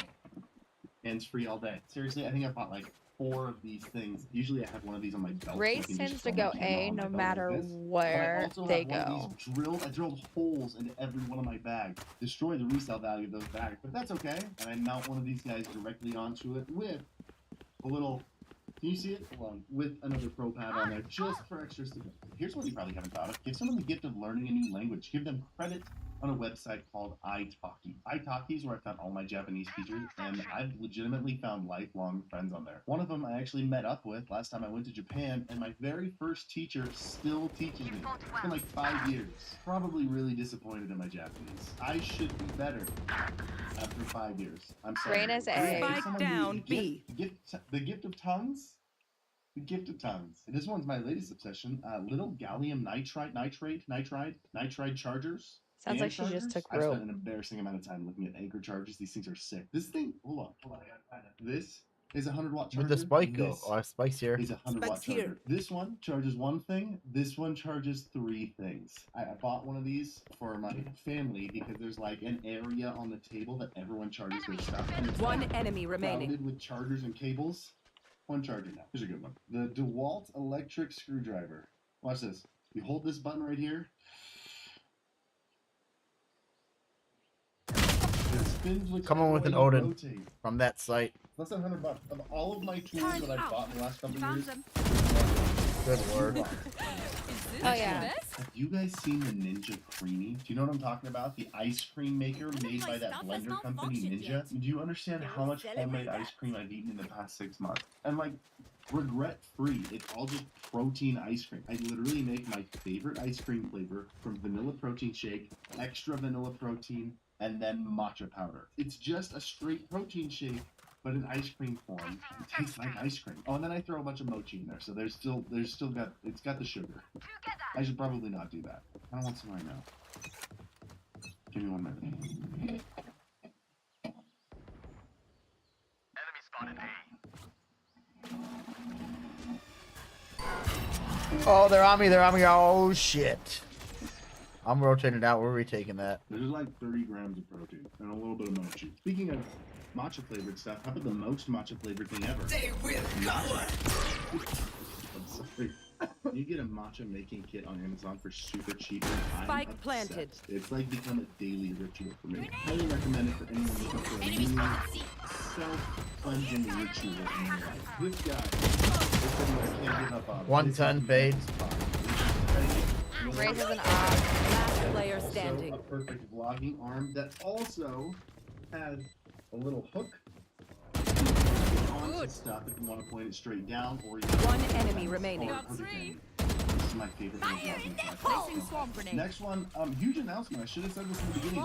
We're launching our merch today. Merch is launched today. The new website is up. New merch, Senpai Series 1 out today. We had Senpai Series 0 like 3 years ago. Finally have Series 1 out, or at least the first half. That includes these 2 beanies, which say Genius and Idiot. They fit anyone. These 2 beanies basically tie the entire human population. We've got the Notice Me Senpai t-shirts and hoodies, as well as the Senpai windbreakers. And we're only launching the first half today. We got more designs coming later this month, early January. And I thought I'd do something kind of fun and new. I just turned on memberships on this channel, $5 a month membership on the Senpai Gaming channel. If you subscribe to that channel, you get Fade there. off as many items of merch as you want. So if you plan on buying a hat and a hoodie, buy a $5 membership and you get $10 off your merch. Euro's ulting on me. Why not? As soon as you join that, it should give you the $5 discount code. and we Reina plan hit on 121, but she launching healed. A lot of merch. So Spike They're all planted. coming in that A. might be an awful idea for me and a Yeah, great that one idea for that for slide you. door. We will find out in the next 5 months. I have no idea. The Insta360 X3. This is the coolest little camera ever. You can get the craziest shot. You can shoot the 360 degrees, and you always get the shot. You never miss it. Definitely my favorite, most fun, creative devices Swarm that grenade kind of out. spices up your content. Your stuff's gonna melt, but this one's a special one. These are custom-made sake, or really for anything. Last player standing. Kenzie got this one for me. I'm not a drinker. It hasn't been. Nice used try. yet. There will be a nice occasion where it gets used. For those of you with a little bit higher budget and want a nice camera, maybe you want to know exactly what I shoot my videos on. It's the S5 II. What is the S5 II? That's the S5 II. as well as a 24mm lens. This is the 18, it's what I use for my vlogging camera, but the 24mm f1.8 is what you're looking at right here. So I'll have those both linked down below. And while we're holding this thing, this little strap right here, the Peak Design Micro Clutch, it's a little 2 to 3 finger strap here. And look at this. Oh. You're walking around carrying this thing all day, don't carry it anymore. Let it hang off your fingers. That sounds dumb and weird and unnecessary until you've used it and carried around the camera all day and you just feel like letting it hang instead of having to hold it. Game changer. Getting to the end here. Still with me? Check this thing out. Fake bamboo plant. These at IKEA. I moved this thing around the studio. Any shot that you see it in around the studio is, I only have one. And I just move it wherever it needs some color and some life. It's been in so many different shots. I should get like 4 more of these. IKEA. It's great. I haven't watered that thing once. Because it's plastic. Last one. These little lights you see behind me all over the Spike place. planted. I mean, first of all, there are a bajillion little lights you can use, but these are the V7. These are light bulbs with batteries in them. Only RGB. They're super cool. Probably some of the coolest practical lights. God, I love. Last player standing. That's it. That's leave done? in the comments down below. If you don't have any, just leave an emoji for engagement. Nice Your try. favorite emoji. Maybe the most recent emoji. I don't care. Thank you for leaving that. And then the subscribe button while you're down there. Maybe hit the like button if you enjoyed the video, which I assume you did because you watched it all the way through. Guys, I'm sick. I'm going to go get some sleep because it's almost midnight. And I love you guys. See you in the next one. Be streaming. Peace.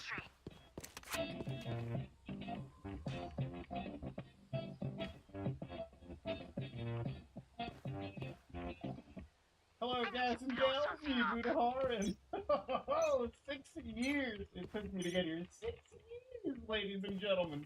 You know, you ever bought something on like Kickstarter or whatever, and you were like, "Dang, all right, that's $50 gone. I guess I've been forgetting about it because I haven't heard an update in like 3 years." Well, ladies and gentlemen, I bought this game called Ready or Not back when this page wasn't as shiny as it was. Back when I bought the most expensive, like $160 supporter edition. Because No! What the fuck is going on? I swatted serial killers, I swatted nightclubs, Spike planted. I swatted everything in between. All these and SWAT 4 never really got a sequel, okay? That era of gaming died a long time ago. Call of Duty did its thing, Battlefield did its thing. Last player standing. Commander Muda type of gameplay. It's still worth talking about, but it's finally here, ladies and gentlemen. It's been 6 years since they revealed it. 6 years, May 3rd, 2017. 2 Last days after round my in the birthday, half. and here they are, Don't with be Ready or cheap. Not. The game is finally released. Let's go. Now, I've actually done the first level, okay? So if I go to single player, there's a mode called Commander, which is the single player mode. I have 10 minutes into the game. Ready or not. You could be making a mistake with your computer right now and not even know it. So in this video, I'm going to go over 10 really common mistakes that people make just from not knowing it's a thing or forgetting it. Some of them are not totally necessary. It really depends on the situation, but you'll see what I mean. So, starting off, the first mistake people make is not changing their I'm not talking about the Wi-Fi connection password, but rather the password you need to log into your router's admin web interface. And this lets you go into your router and change all sorts of settings. But even if you don't intend on going in there, it's important to change the password, not just so guests or anything can go in there. That's probably unlikely, but what is more likely is if you get infected with some kind of malware on one of your computers, it's possible that if it's more advanced, will go and check to see One if enemy your remaining. gateway address, Spike which is down your router, A. has an unprotected or default password, and then it can potentially even redirect all your traffic to some bad actor. So you want to go into your settings. You'll probably have to look it up on your specific router, but also change the password for that. You were very Next, this one is more relevant for laptops, and that is that most people don't think to set a BIOS Switching password. sides. You're probably already familiar with logging into your If I may, operating system with a I'll go in password, first. but Then the I'll go BIOS can also have a password set. And there's a couple of different ways this could play out. It could be either a password that's only for changing the BIOS settings, but otherwise it's no password to log into the computer, or you could have a password that is simply presented immediately on boot before you even get to the operating system. Now, your is more relevant for laptops, and that is that most people that if it's more advanced, will go and check to see if I'm not talking about the Wi-Fi connection password, but rather the password you need to log into your router's admin web interface. And this lets you go into your router and change all sorts of settings, but even if you don't intend on going in there, it's important to change the password, not just so guests or anything can go in there, that's probably unlikely, but what is more likely is if you get infected with some kind of malware on one of your computers, it's possible that if it's more advanced, will go and check to see if your gateway address, which is your router, has an unprotected or default password, and then it can potentially even redirect all your traffic to some bad actor.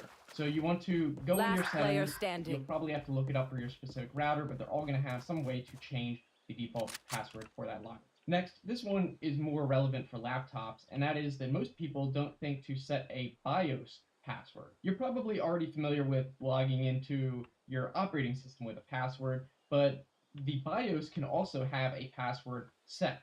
And there's a couple of different ways this could play out. It could be either a password that's only for changing the BIOS settings, but otherwise it's no password to log into the computer, or you could have a password that is simply presented immediately on boot before you even get to the operating system. Now, your laptop might not be able to do both of these, but it'll probably be able to do one of them, and it's going to differ where this setting is located, but there really should be one in there. I'd be surprised if there wasn't. And the reason this is more important for a laptop is because a laptop is more likely to be stolen, and in that case, a thief is going to do a couple of things. They might even try to access the data on there, in which case it's always good to have an additional barrier up. If the thief is not very tech savvy, which most probably are not, they're going to see that they can't even start the computer, let alone try to log into Windows, and might just either throw the laptop out without trying to sell it or anything, or it'll stop them from trying further. But also, if you have a BIOS password set that prevents the computer from even booting without it, then that means that you can't also put in some kind of bootable drive to use the computer, not even with your hard drive. So basically turn into a brick. Now, there might be ways to reset a BIOS password by, like, depleting the battery in there or something like that, but again, it's just an additional barrier. But even if you're not worried about a laptop being stolen, even if you're using a desktop, it might be beneficial to set a password, if you can, for changing the BIOS settings, even if it is just from messing with it, or maybe you have kids who might boot up the computer, pressing buttons, they don't realize what they're doing, and might mess up some settings in there, that sort of thing. So you can really decide which thing you want to put on, if ever. Now, one bonus mistake most people make is allowing all their personal info to be gobbled up by sketchy online data brokers to be displayed publicly where hackers or anyone can use it. Fortunately, though, I have a great sponsor today to help with that. Delete Leak. Data broker Delete Leak comes in. You need to monitor the port for which sites to submit custom requests to help you use the promo code Theoj without even realizing it. And that is using the wrong RGB color settings on your monitor, specifically with HDMI. This usually isn't a problem with DisplayPort. I'll explain what to do whether you have NVIDIA or AMD, but first let's do NVIDIA. What you want to do is go into the control panel for NVIDIA, and then go to change resolution, and then click use NVIDIA color settings, and change the dynamic range from limited to full if it is set to limited. Just make sure it's on full, and then also change the color depth to 10 bits if that's an option. That is another one you can do. If you have AMD instead of NVIDIA, last I checked, what you do is go into the Radeon settings, then go to display, and then pixel format, and that's where that setting is there. Depending on your whole setup, you may notice that your monitor looks a lot less washed out than it did before, or for a lot of you it may have been fine before too. If after changing it to full, it actually looks worse, then you probably want to go into your monitor settings and also change it to full in there. There might be a setting for that if your monitor supports the full range, which it should. And that might be called a couple things. It might be called RGB range, or it might be called black level. On this monitor, for example, high actually means full range and limited is low. And the main thing is you want the monitor and graphics card setting to match. If your monitor does not support the full range, this is usually the case for TVs specifically, then it might not support the full range, and in that case, it would be better on the computer if you keep it on limited. But for monitors, shotgun in there, we do support the full range, and that usually It's only just in the applies corner as rat right limited there, if yep. you are using HDMI by Hit it. default. So that's why you might want to go in there, change 30 that, seconds make left. everything set to- Next up, this one also is kind of related to Grenade monitoring. And that is not going into your monitor settings and enabling all the capabilities. For example, on this LG monitor, you can actually go in and there's a setting for DisplayPort version, and it's possible that you don't have it set to the highest version, which is capable of doing like 10-bit and stuff like that. And in that case, you're not even getting the full capabilities of the monitor in the option. Another option, this is probably specifically for TVs that support HDR, it's possible that if you go into the settings, not all the HDMI inputs might be set to support HDR. For example, on this TV, I can't remember if it was like this by default, but I have these specifically enabled ultra deep color, something like that, and now it does. So if you never looked through your monitor settings, maybe look through that. Oh my god, what is going A on? third one for monitors, and that is if you are using an HDMI cable, make sure that it is a version of HDMI that can handle the capabilities of your monitor. Not all HDMI cables are made the same. There are new generations. The latest one is called Ultra High Speed, and that's capable of 8K, 60 Hz, Last player standing. 20 Hz. If you Spike have that, down you don't A. do anything. But say you do have a 4K monitor and you're using a really old high-speed HDMI, then it's possible you go into your monitor settings on your operating system and it doesn't even give you the option to use the full capabilities and resolution of the monitor. So make sure that you know what kind of HDMI cable you're doing in terms of speed. I'll put a chart up on the capabilities and just make sure that it at least exceeds what your monitor can do. Alright, next up, a mistake a lot of people make simply by not knowing about it is neglecting to not just do operating system updates, but also updating the firmware of peripheral devices and computer accessories. A lot of times, the hardware you buy can actually be updated in itself. An example is your router probably gets firmware updates. It may be set to receive automatic updates by default, but if not, you should probably log into your router settings and look for There's some an kind of opera on firmware update option and see if you can check for those. And it's important, especially for something like a router, because that faces the internet, so you only want to sort of have the latest security updates and stuff like that. But even Raina was something as there. simple as your camera, if you have a DSLR or something like that, you'll probably get a lot of features in new firmware versions. So if you do have devices that are physical hardware, especially ones that you use pretty often, it wouldn't be a bad idea to see if it's, first of all, possible to update the firmware on that, and what the latest ones have. And you can usually check on a manufacturer website. It may say the date the firmware was released, and you can just see if there's been one since you last bought it. Alright, another mistake is using the wrong power profile on your computer. And this mostly applies to Windows, but it could apply to other operating systems. Basically, in Windows, if you go into the power profile settings, usually the default ones are low power, or power saver, balance, and high power. If you're on a desktop, I would just put it on high performance. Yes, it's going to draw a bit extra power on idle, but it's not going to be like some people claim where they say, oh, high performance, it runs the CPU at max speed all the time. That's true in terms of the clock speed, but it's not like it's under full load the whole time. It's still idled down and doesn't draw as much power. If it is maxed out, that's always going to draw way more power.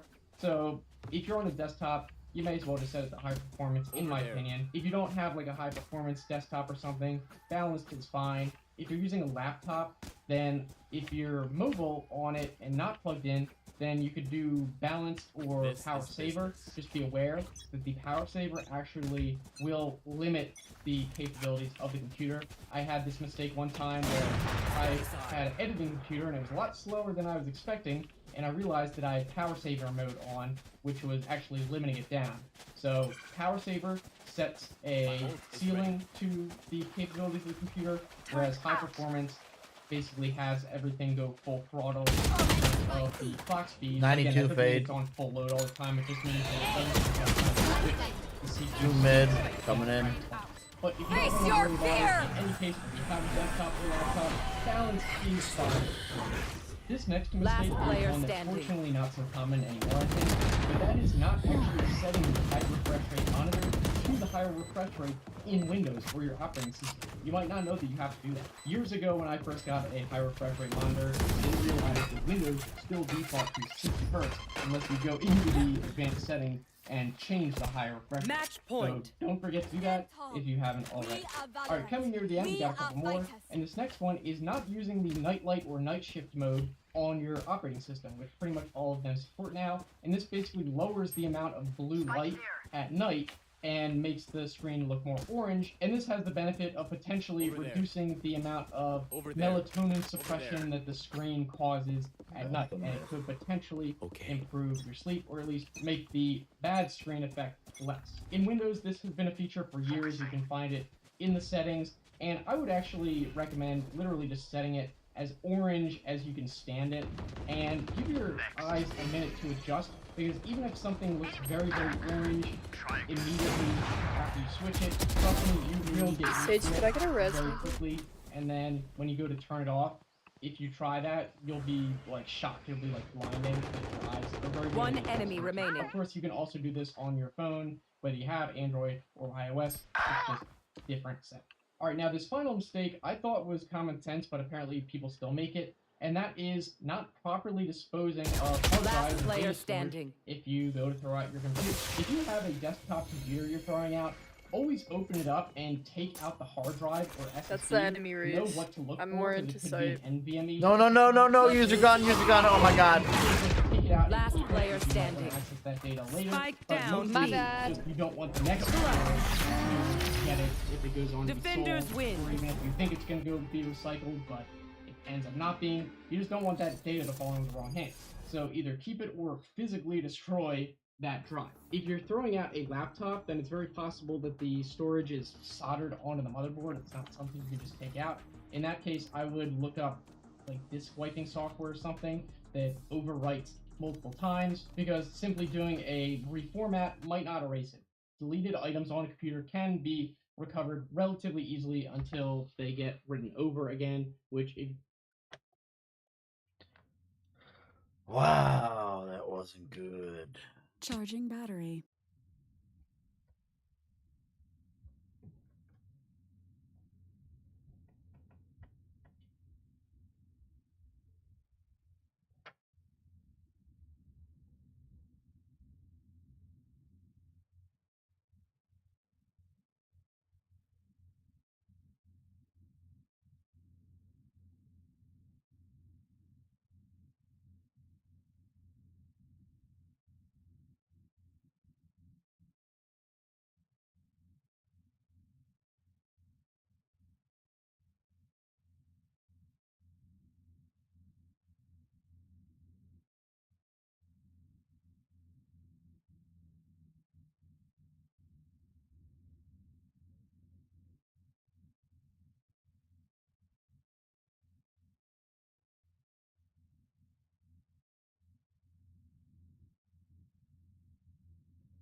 See what happens if I try this then. Okay, that'll work. Well, let's do.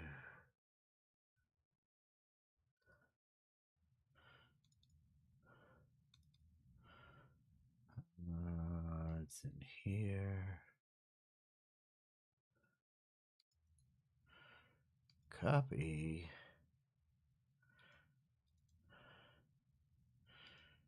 Paste. Eject. Eject.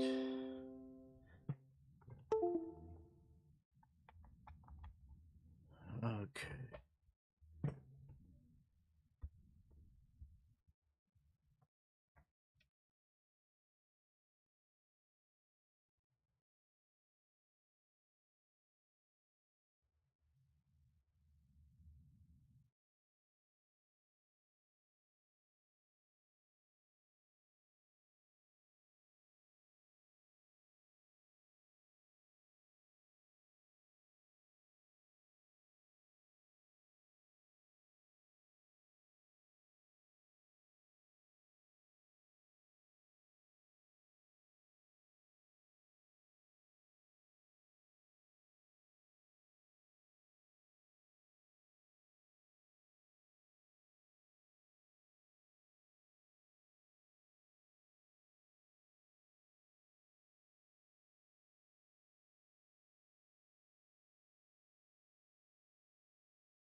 Okay, Google, set an alarm for an hour and 40 minutes.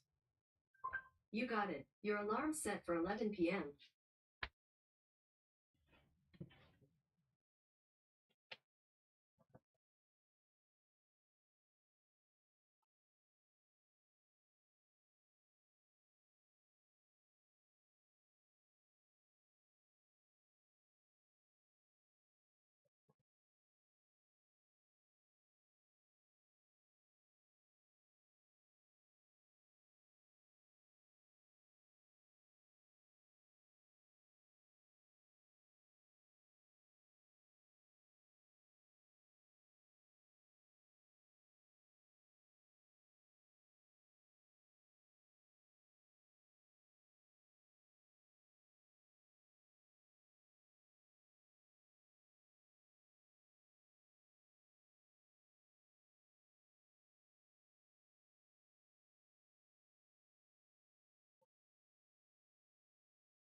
you're just wiping and reformatting the computer and immediately selling it or throwing it away, that data is still there. Or you could just use the drive encryption feature that comes with Windows, like with BitLocker, and then wipe the drive, because then anything that would be recoverable would be encrypted. So hopefully after hearing all these, maybe you realized you were making a mistake and now you went and fixed it. Or at least you learned some things and you know a little bit more about computers. Let me know down in the comments if you learned something. Thanks again to Delete Me for sponsoring. And again, if you want to have your personal information removed from data brokers, go to joindeleteme.com/TheoJoe and use the promo code TheoJoe for a nice discount. If you want to keep watching, the next video I'd suggest is one where I was talking about how you might be using the wrong type of USB-C power charging cable to charge your devices and not getting the charging speed that you could be. So I'll put that link right there. Thanks so much for watching, and I'll see you in the next one. Today is the day we make my backyard bunker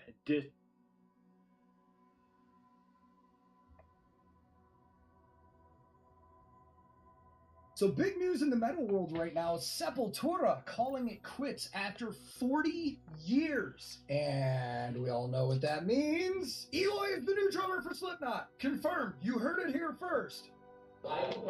It's slick. I'll take it off. Yeah. And we're off. Well, God, this is the type of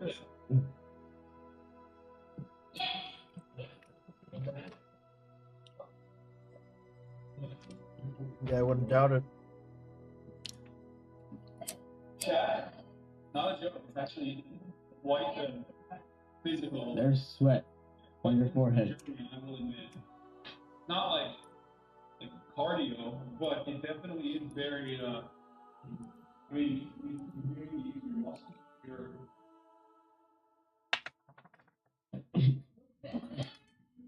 At least to be able to get to the proper position, and then it's I feel like balance, like you're using your weight in counter with. I'm gonna try to sit again. Okay. Good evening, everyone. It's your superstar of sunshine here, delivering some positive news for a change. I'm gonna be serving you a holiday ham with a side of smiles this season. So let's start with something super simple, but also something near and dear to my heart because it happens in my home state, Florida, on my turf, on my sacred soil. Some hooligan, some heathen, decided to meander down here and make a ruckus. And while this sounds like negative news, it has a happy ending. So, a tourist from Pittsburgh came to St. Pete, which is a place very close to where I live here in Tampa, and actually visited a location I'm pretty familiar with in St. Pete, where he was rambunctious, disruptive, and just an all-around menace.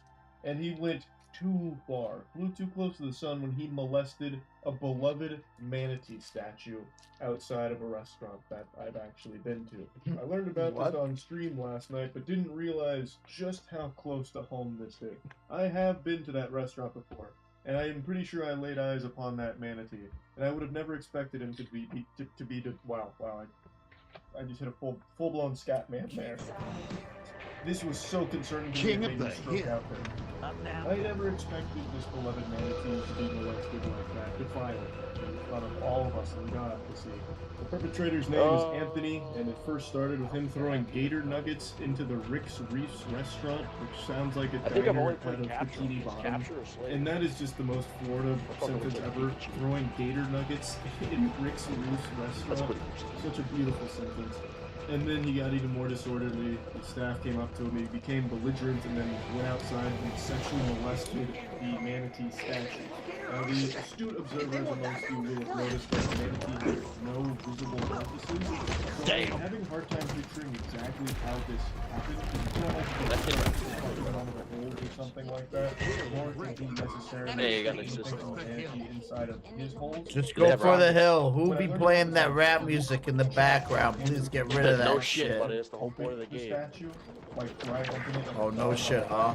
And that's what they're referring to here.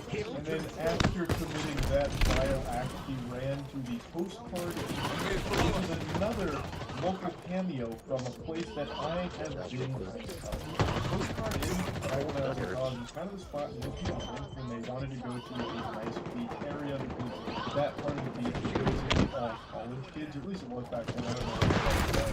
But back then, I had been multiple times. I'm at literally 2 HP. When I read this story, this is just one of those things. Where Yeah, I I did hey, too, but I know that. Anyway, this is one thing. What's the good news from this? Well, he got arrested. oh, it hit in the face with all yes. the manatee snatchers out there can sleep easy tonight, knowing that he is no longer a threat. What's not to like about that? Let's get into some more actually absolutely stuff. In the midst of all of the controversy around the completionist charity scandal, I think it's important that we remember not every YouTuber is here doing shady things when it comes to Yeah, they're gonna score off this. And I want to highlight two of the absolute best. I'm going to start with the most... Not if you guys throw some grenades before you jump in there. One does sniping from the long distance. And it's a fundraising effort Damn. that Dr. Lupo has There's a shotgun on my dead body. is well documented and extremely effective, extremely great stuff. And on day one here, he raised $500,000. Not the one taking those guys sitting there with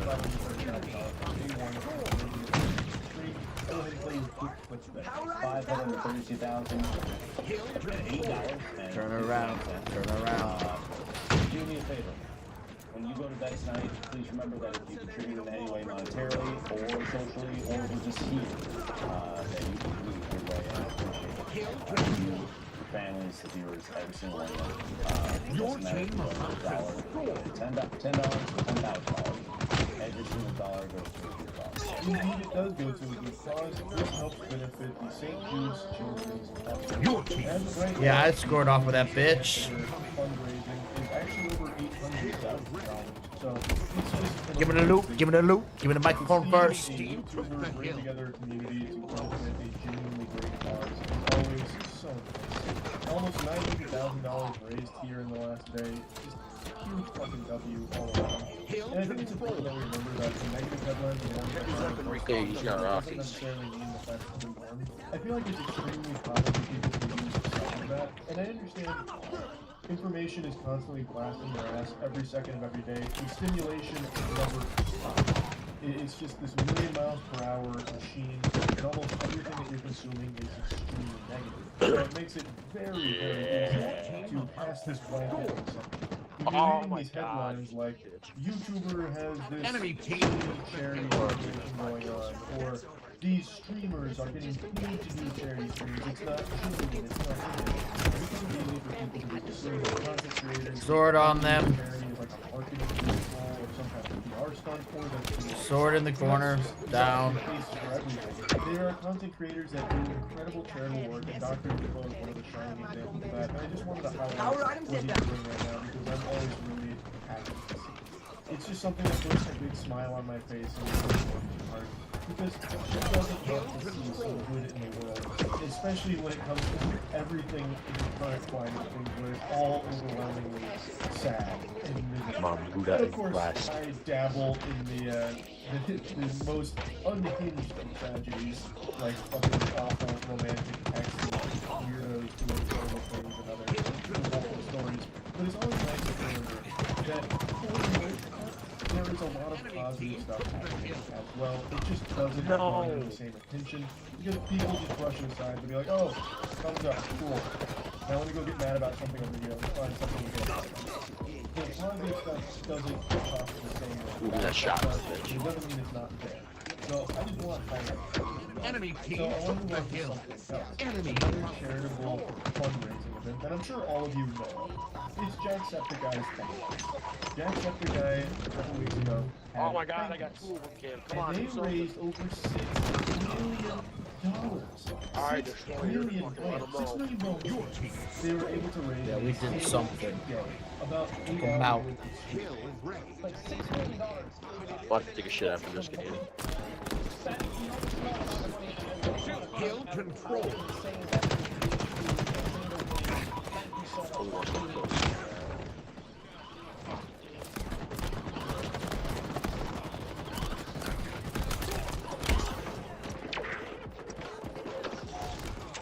Bitch, shit down. Yeah, take a seat. The entire Thankfulness Food, we put this on every single year. Where'd you go? We're so proud. Put him in a chair. Enemy team. Yeah, dude, kill. So much. And Is this Evo? $6.3 million raised for the world's simplest. Make me say I'm sorry. Fucking cocksuckers. One day. That is so incredible. It's always Oh amazing to see content creators use their platform in a way like this where it benefits so many people and has this wide-reaching effect on culture. And I What just the have a fuck? huge amount of respect for not only Sean, but Dr. Lupo, and all other YouTubers that also do similar things. This isn't rare. There really are so many creators that try and use their platform for good and do things like this, raising money for charitable causes, or even if it's not directly financially trying to support a cause, they do other things and other methods of trying to support something or someone. And I just always want to give a huge, warm thank you to them. But anyway, I just wanted to take this video as a reminder that there are incredible things happening. It's not all bad, it's not all negative, and I wanted this to just be a little uplifting, happy video. Like, yes, constant negativity is flooding your feed, poisoning your eyeballs, but don't let it blind you to the good that is also happening at the same time. So, Yeah, I just wanted to see? talk about this. That's all. Yeah. Show chat.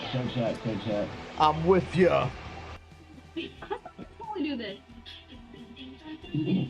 Yeah. Okay, how about just that? Just do that. What? Okay. All you have to do is put your hand out and shake your fist.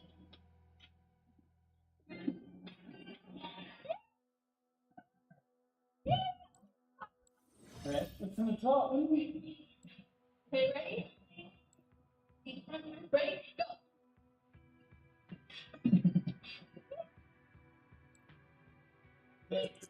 What the?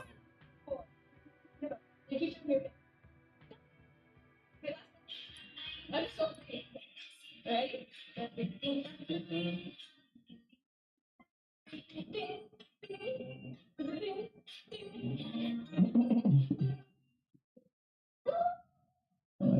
My job's weird, dude. Today is the day we make my backyard bunker disappear. If you remember, we started off above ground with two massive culverts, stormwater runoff pipes that were delivered to my house. We then hired a crane that hauled these tubes through the air and set them below ground, and today we're finally going to make it underground by adding a lot of rocks and gravel and basically putting my yard back together. Let's get started.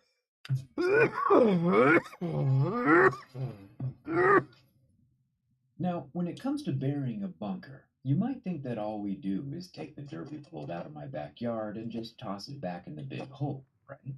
Wrong. It's actually far more complicated than that, but also a far fewer process. For one, the dirt we took out of the hole has been naturally compacting over millions of years. And if we take that same loose stuff and put it back in, it would be too soft, it might settle, and it won't behave predictably. The black drain line down below the bunker is going to help any excess water flow to a central area, so we can pump it out if we need to later with a sump pump. Just keep pulling until I tell you to stop. This sand, though, is so permeable that we probably won't ever need it, but since it would be impossible to add later, here I am. Better safe than sorry. Okay, we're good right there. The most important thing we need to do today is to add structure along the bottom curve of the helically corrugated culvert pipe, where all our living area is going to be.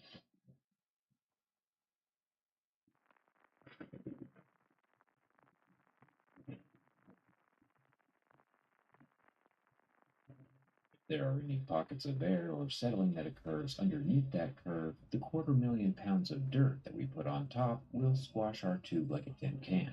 Scary thought, yes, but if we use this engineered pea gravel, chucked in with our very cleverly named rock chucker machine, or slinger truck, we can support the tube well enough that it could, in theory, according to the engineering spec sheet, be buried up to 100 feet underground. It's way easier throwing it than it is to bring it all down here by hand. The rock slinger is throwing pebbles exactly where we need them, from 60 feet away, saving us a whole lot of time and energy, since time is money when you're working with big machines. The gravel it's slinging is small enough, solid enough, that it's basically considered compacted as it falls where it lands.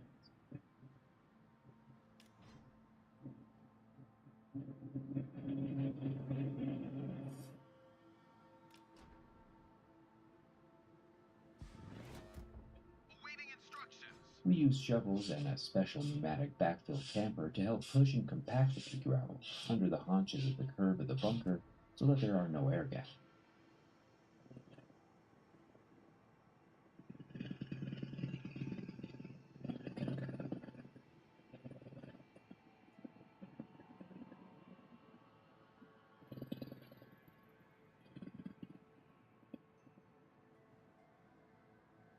Enemy force detected.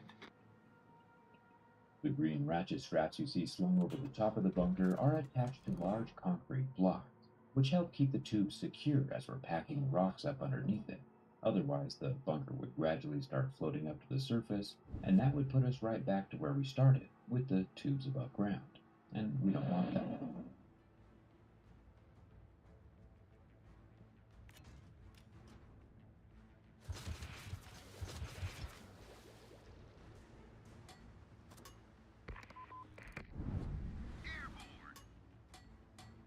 Once we get the engineered fill up to the center line of the tube, we can drop down a little remote-controlled vibratory sheep's foot roller. It's called a sheep's foot roller because the construction guys are really good at naming stuff. It has radially projecting spikes that produce an effect on the ground similar to a flock of passing sheep. It's great this guy exists because I'm fresh out of sheep at the moment, and this guy's doing a pretty good job. We'll be running him non-stop as the pole slowly fills up and he works his way back to the surface again. We'll also be spraying in a constant flow of water, since water acts as both a lubricant and a carrier of dirt particles, helping the small little bits and pieces of rock flow down into the larger rocks, compacting the dirt even further. We gotta keep everything wet. The tighter the dirt particles fit now means the less settling, none, that will happen in the future.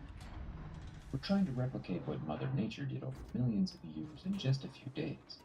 Once all the gravel and rocky layers of dirt are back down, we have to go back and find the pile of clay that we collected and put in my neighbor's yard.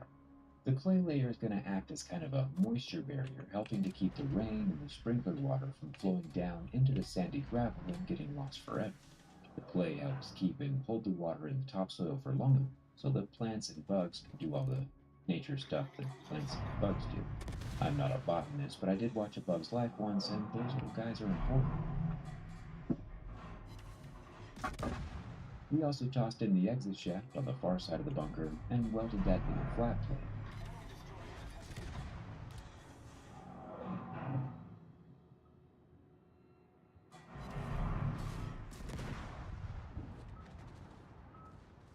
With the same galvanized beadecking and waterproofing Shurtar that we put on the entry shaft.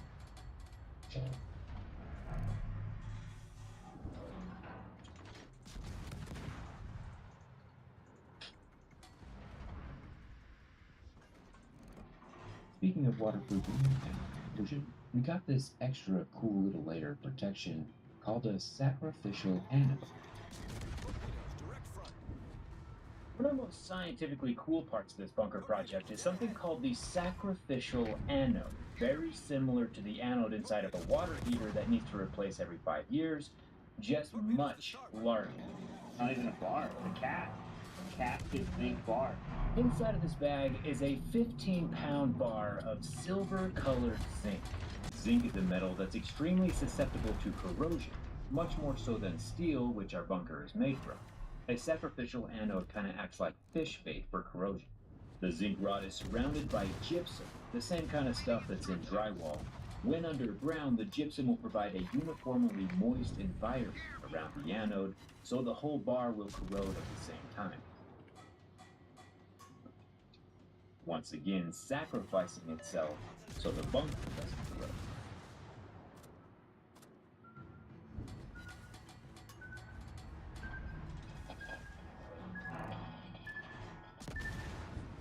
The zinc basically offers us another level of protection. A sacrificial anode has a more negative electrochemical potential than the metal it's protecting. Or maybe, if you think of Thanksgiving dinner, you're gonna eat the thing on your plate that's most delicious first. And the same thing happens with corrosion and zinc.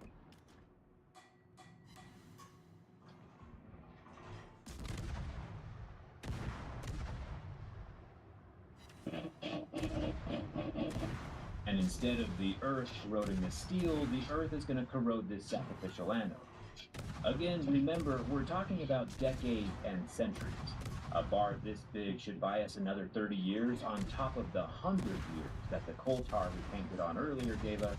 Basically, corrosion is not something I'm going to have to ever worry about. It's a problem I'm leaving for my grandkids' grandkids. The anode itself costs about $416, so we'll add that to the tally of the whole cost of this bunker. And if this video gets over 100,000 likes, we'll unbury this anode in 10 years to see how corroded it actually got. Hit that subscribe button.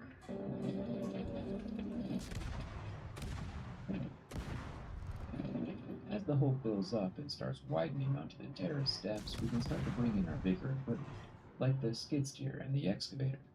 Except instead of having a bucket attachment this time, the excavator is rolling a pad-foot compactor wheel. Using the whole weight of the excavator, the prongs are able to sink down and put a lot of pressure on specific points of the loose fill, very sufficiently smashing the soil. Again, the more my dirt is compacted now, the less settling that will happen later.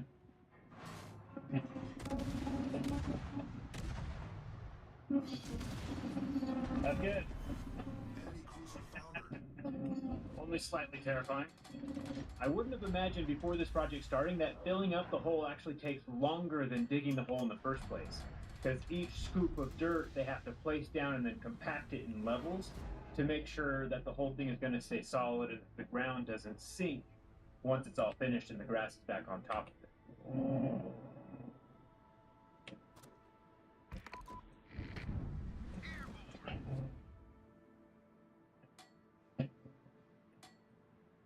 So close, the top of the culvert is right here, and it's very easy to walk across. It's nice not having the massive hole anymore. This is much safer, and I'm excited to see this tube completely disappear. We have the hoses running non-stop, which also helps compact the soil, making sure like the loose bits of dust and stuff stay stuck between the larger rocks. And all of the compacting helps the bunker tube maintain its shape as the earth surround it supports the entire structure. The compaction is what allows this tube to be buried up to 100 feet underground, even though we're only going 6 feet underground.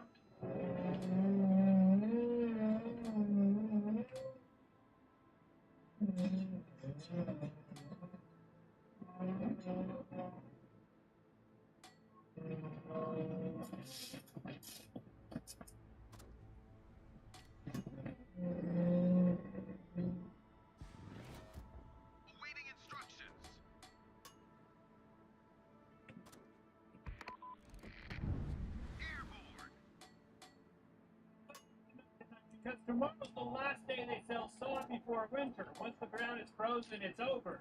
And the very last patch of pipe is visible, and it's going to be gone, hopefully forever.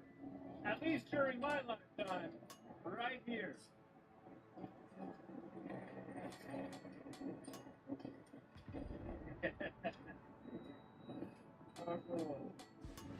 The outside of the pipe is officially gone, and hopefully we'll never again see the light of day.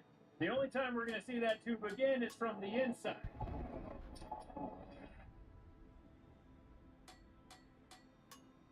Once all the clay has been returned to its original layer, we bring back the nutrient-rich topsoil. With all the gravel and dirt fully supporting the bottom and sides of the bunker tubes, it's now more than strong enough to support the full weight of the tractors driving over. The ground and Mother Earth herself has now become my bunker just as much as the metal tube is my bunker. They're working together to support us through the apocalypse.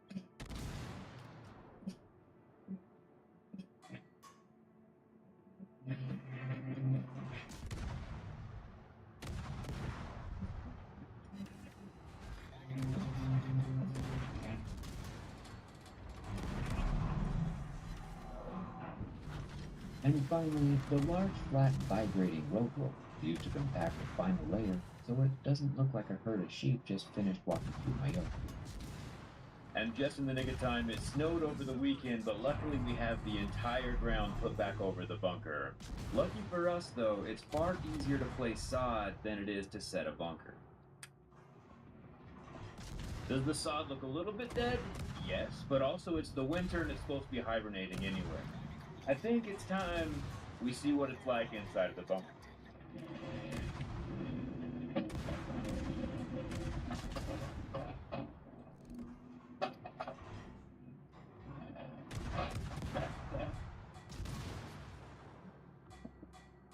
That is legitimately terrifying. So crazy.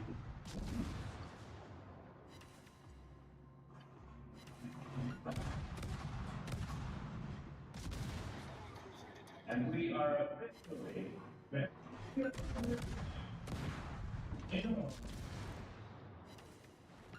And obviously we're nowhere near complete. And hopefully in the next video we're underneath. And then we have to build out this bunker as if it were as nice as an ark. So that's pretty much what it is. A mobile home underground that's not very good. I'm talking bedrooms, bathrooms, entertainment centers, kitchens, everything is going to be fully furnished by the time we're finished. But in the next video, for sure, we have a floor with a little bit less echo, and I'm going to go over the pricing and everything that we've spent so far on this project. It's a little more than I wanted, but relatively reasonable, all things considered. So hit that subscribe button if you haven't already, and I will see you next week. Go get your back. Go get him.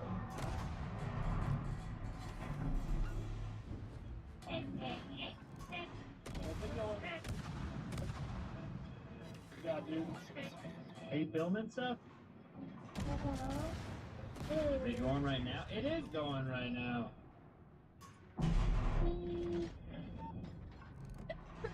Knew that XQC did a lot of trampoline stuff, right? And so then I was like, oh, I have a trampoline if you want to jump on it, and then he said he would, which is nice. So that was the XQC collab of the year.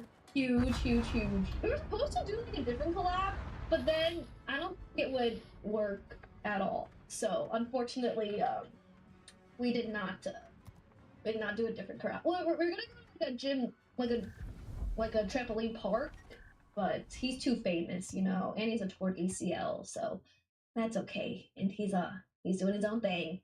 But this was fun that he actually jumped on the trampoline. Pretty cool. When I found out from David about this scientist who worked at a high level in the military and reported as a whistleblower about how they did X-ray diffraction analyses on recovered metal from a supposed UFO recovery of material, and they found out that it was quasi-crystalline, it kind of made me think that is how I think descendants are going to pioneer a whole new golden age of material science by using quasi-crystal materials. Okay, they're already known to exhibit very exotic quantum effects, but I think part of the reason is because of what might be the structure of the Planck scale fabric of reality. $1 a month from enough of our followers will help us to keep pushing forward this mission. What happens if you just start removing components from your computer while it's running? I mean, I don't know why you would, but you had a sick enough fascination to start watching this video. So let's dive right into the antics. First, let's talk about what happens if you pull out your CPU, the brain of the computer. Naturally, your computer would just shut down, kind of like you would. Technically speaking, though, the rest of your computer normally exists in a power-off state, which is altered by the presence of a CPU, kind of like a dead man's switch. So if there's no CPU, the system will just revert to its natural state of being off. That said, removing a CPU while your computer is running can still be hard on your components. For starters, a modern CPU socket is only rated for around 10 insertions, even while everything's turned off. So you'd be burning one of those just to conduct a weird experiment. Then you have the fact that your PC expects a specific electrical resistance which comes from the CPU socket actually having a CPU in it. So suddenly yanking it out while the PC is on can, unsurprisingly, cause electrical damage. Heck, even just wiggling the heatsink can do this if it's too rough. And that's cool to know, but some of your PC parts that are less sexy than the CPU actually have more interesting ramifications when you mess with them, namely the RAM. Since RAM contains what your computer is working on, essentially what it's thinking about at any given time, pulling a RAM stick would quickly cause your system to freeze, necessitating a restart. The technical cause of this freezing is slightly different depending on RAM generation. If you're using newer DDR5 memory, the system can tell something has gone catastrophically wrong and just stop itself from trying to continue to execute any program. Previous standards, like DDR4 though, don't have this same kind of error detection. If you remove a stick of DDR4, the memory controller on the CPU won't get a response when it tries to send a signal to RAM, meaning the CPU will end up not knowing what to do next. There's a list. The list is done. I don't know. But interestingly, some systems can keep running fine if the RAM is removed or catastrophically fails. It's not uncommon for servers to support memory mirroring, in which data is stored on backup RAM sticks, and some specialized operating systems even store critical data in the CPU's cache rather than in RAM. So in applications like medical and military equipment, the overall system can keep functioning without RAM. But you won't see this capability on a home PC. Instead, there's a good chance that after you pull a RAM stick and your system's hard crashes, you'll see artifacts on your screen or some kind of weird after image. Spooky. This can often happen if you're using your processor's integrated graphics, as the iGPU uses part of your system RAM as video memory. The iGPU will read each of the 2 RAM channels your computer likely has separately, so if you remove a single stick, you might end up seeing some of what it was reading from one channel before you decided to go all mad scientist. But what if you remove your SSD, or, God forbid, GPU? We'll answer that right after we thank the sponsor of this video, Delete Me. Here's an issue. Your personal info floating around online without your say-so. That's not cool. Well, Delete Me agrees, and they think it's downright wrong. No one wants scammers blowing up your phone with robocalls and sketchy emails, and Delete Me's here to save the day. Manually removing all of your accounts on the web is tedious, but Delete Me's software and expert squad can wipe out that info in a jiff. On average, they're scrapping over 2,000 pieces of data for customers in their first 2 years. That's clean. So if you're tired of your personal info playing hide and seek online, go to joindeleteme.com/techwiki and use the code TechWiki for a sweet 20%. If you remove an SSD or hard drive, what happens will depend on what kind of connection the drive was using and whether or not it was the drive you had your operating system installed on. Removing a non-OS drive typically isn't a big deal, though you run the risk of data corruption or loss if the drive is in the middle of writing something. If you pull your OS drive though, you're going to be looking at a blue screen of death if you're running Windows. Even though an operating system can technically run just in RAM, Windows is frequently reading and writing to and from your main storage drive. And if the OS detects that the drive is no longer there, it will just send a signal to give you a blue screen and bring everything to a halt as punishment. What were you thinking? What are you doing? Funnily enough, Linux is a little better at handling drive removal failures and can be more easily run just from RAM, which makes sense considering Linux is a very popular server operating system, an environment where you want as much uptime as possible, even if a drive fails. Then there's the physical consequences of removing the drive. SATA and the less common U.2 are physically designed for hot swapping, but M.2 connectors aren't. So each time you pull out an M.2 drive while the computer is running, you run a greater chance of causing electrical damage to a sensitive connector that's already only rated for 60 insertions. So don't do it! It's sensitive! Now, let's get to what happens if you pull out a graphics drive. GPUs aren't as critical for fundamental system operation as the other 2 components we discussed, so can your system keep running if you just suddenly yeet your GPU out of its slot? Well, it depends. If you then plug your monitor into the video port on your motherboard and try and use your integrated graphics, your system might just keep running fine and give you one of those "your graphics driver stopped responding and recovered" messages. Or you could try this key combo if something doesn't look right, which manually tells the system to restart the graphics driver.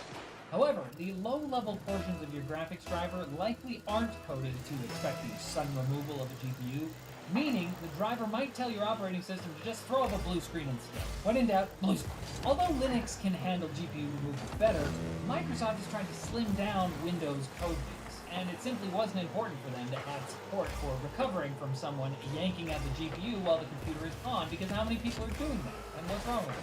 But, interestingly, Windows is good at dealing with GPU removal if you're just disconnecting a modern Thunderbolt cable that's being used by an external GPU enclosure, as it wouldn't make much sense for Microsoft to allow your system to blue screen just because you pulled out a cable designed to be hostile. But please, don't yank your card out of its slot. I mean, even huge YouTube operations that benchmark dozens of cards turn off their test benches first. And I didn't say you were supposed to watch this whole video, but here you are! Nice to see you! Hey, thanks for watching the video. Like it if you liked it, dislike it if you disliked it. Check out our other videos, comment below with video suggestions. Thanks! Don't forget to subscribe and follow. You're not supposed to do any of that stuff, but My goal for 2024 is to be happy. And my goal is to I don't know. It's hard because I say my goal is to not stress about the little things, right? Is to like, you know, be less stressed about stuff. But I know, knowing myself, I will get very stressed about tiny things, and it's just gonna be hard. It's gonna be a hard habit to break. But it would be a nice little goal to, like, just be able to stream what I want, but like have like a nice balance, so that I'm happier, and not as stressed. So I'll try to. Maybe I'll say that's my goal: is to find a nice balance, and then but also have good content. And I want to get a good GAT. So that is the goal. Jesus. Hero TV camera placement goes wrong. yeah. Wrong. Can't believe it, right?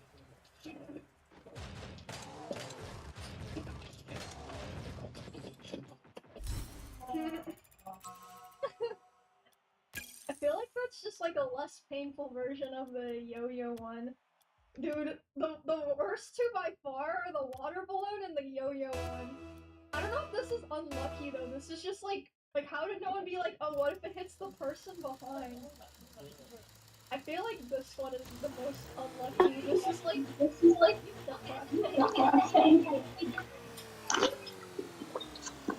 Yo. Yo. Yo, what? Yo. Yo. Yo. Yo, yo, yo, yo, yo. I'm goalie.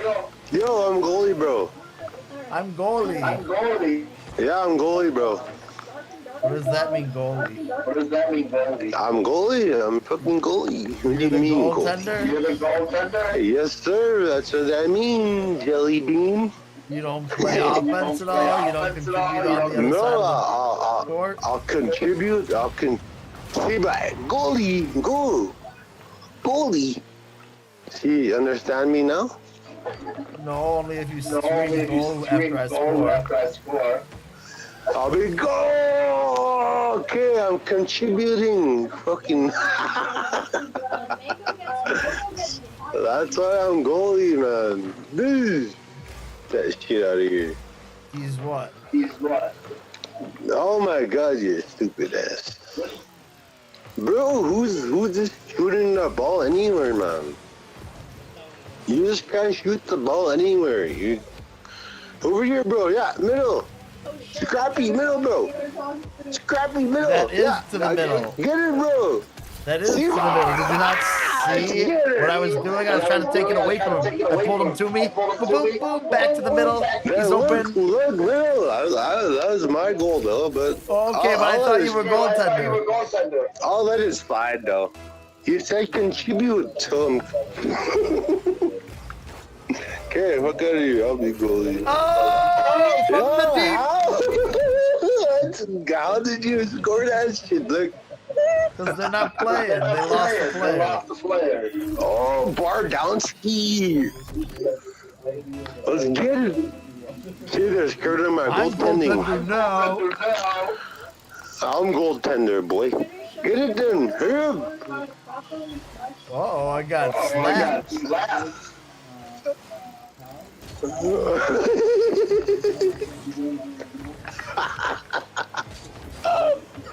Yeah, it's just fucking, yeah, goalie!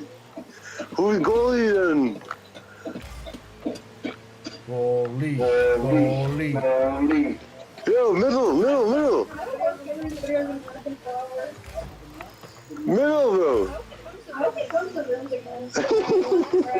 Yeah,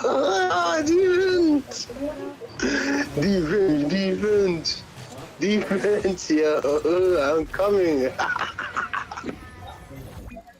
Yo. What's wrong with you? Is everything okay? That's your fault, boy. Someone get a hold of this guy. Yeah, defense, bro.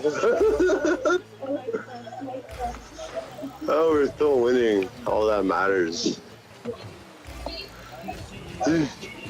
Yeah.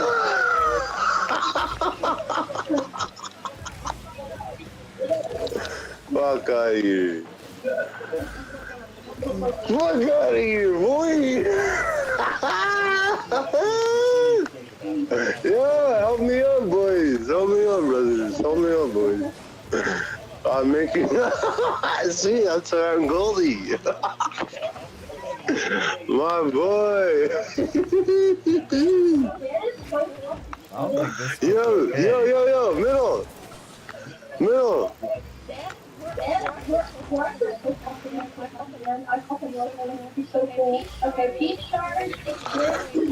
Oh, you gotta be fucking kidding me. That sucks. Yeah, for real, bro. We had that shit, man. That's fucked. Fuck that. Fuck out of here, pussy boy. No, boy. Scrappy, brother. What are you doing? Waiting for my guy to come out of the net. See, you're fucking up. You're fucking up the team. You're fucking up. Yeah, I got it. Look, I got it. Whoa, what's up?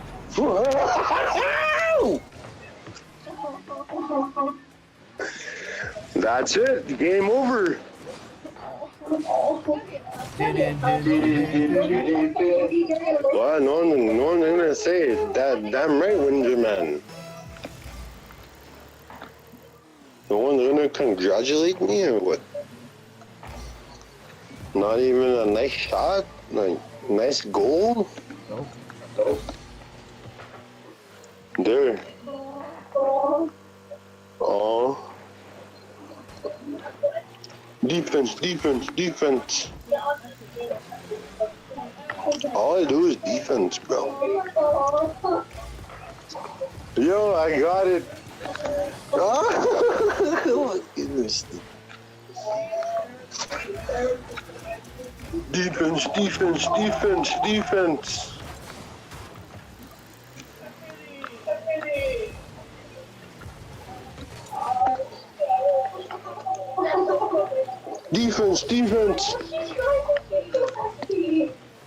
Talk to me about defense.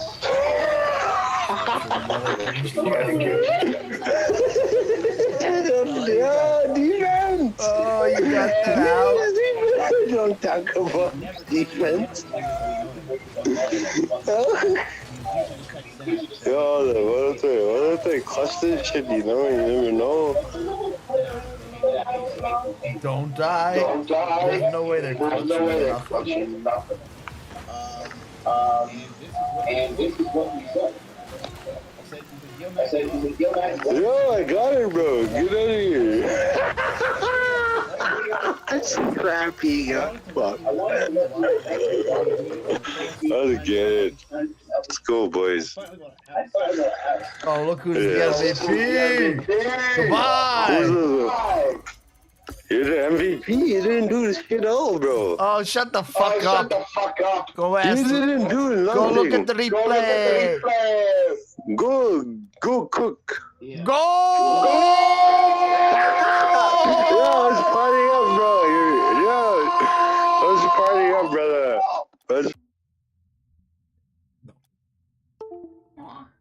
It's gonna be a tough one. Daph reveals she shaved her head in support of Kaide. You know, I'm so glad that I don't have a weird head shape. I have such a nice head shape. Isn't it? It's beautiful. It is very not dented, unlike other people. I like it. I feel free. This is a hard one. Well, the one that gets me personally the most emotional is the Yugi one. I think that one's very sweet, so I'm probably gonna pick that one. Best awkward moment. Oh god, these are either gonna be funny or cringe. Pooper Noodle, that poor child, streamer currently 72-hour banned. What? Does this mean I shouldn't watch this clip? Cause she's I can't watch this one apparently. Jabroni Mike promises ball showing in front of manager. There's other options. They got plastic show you ramen. I'm gonna show you my bows.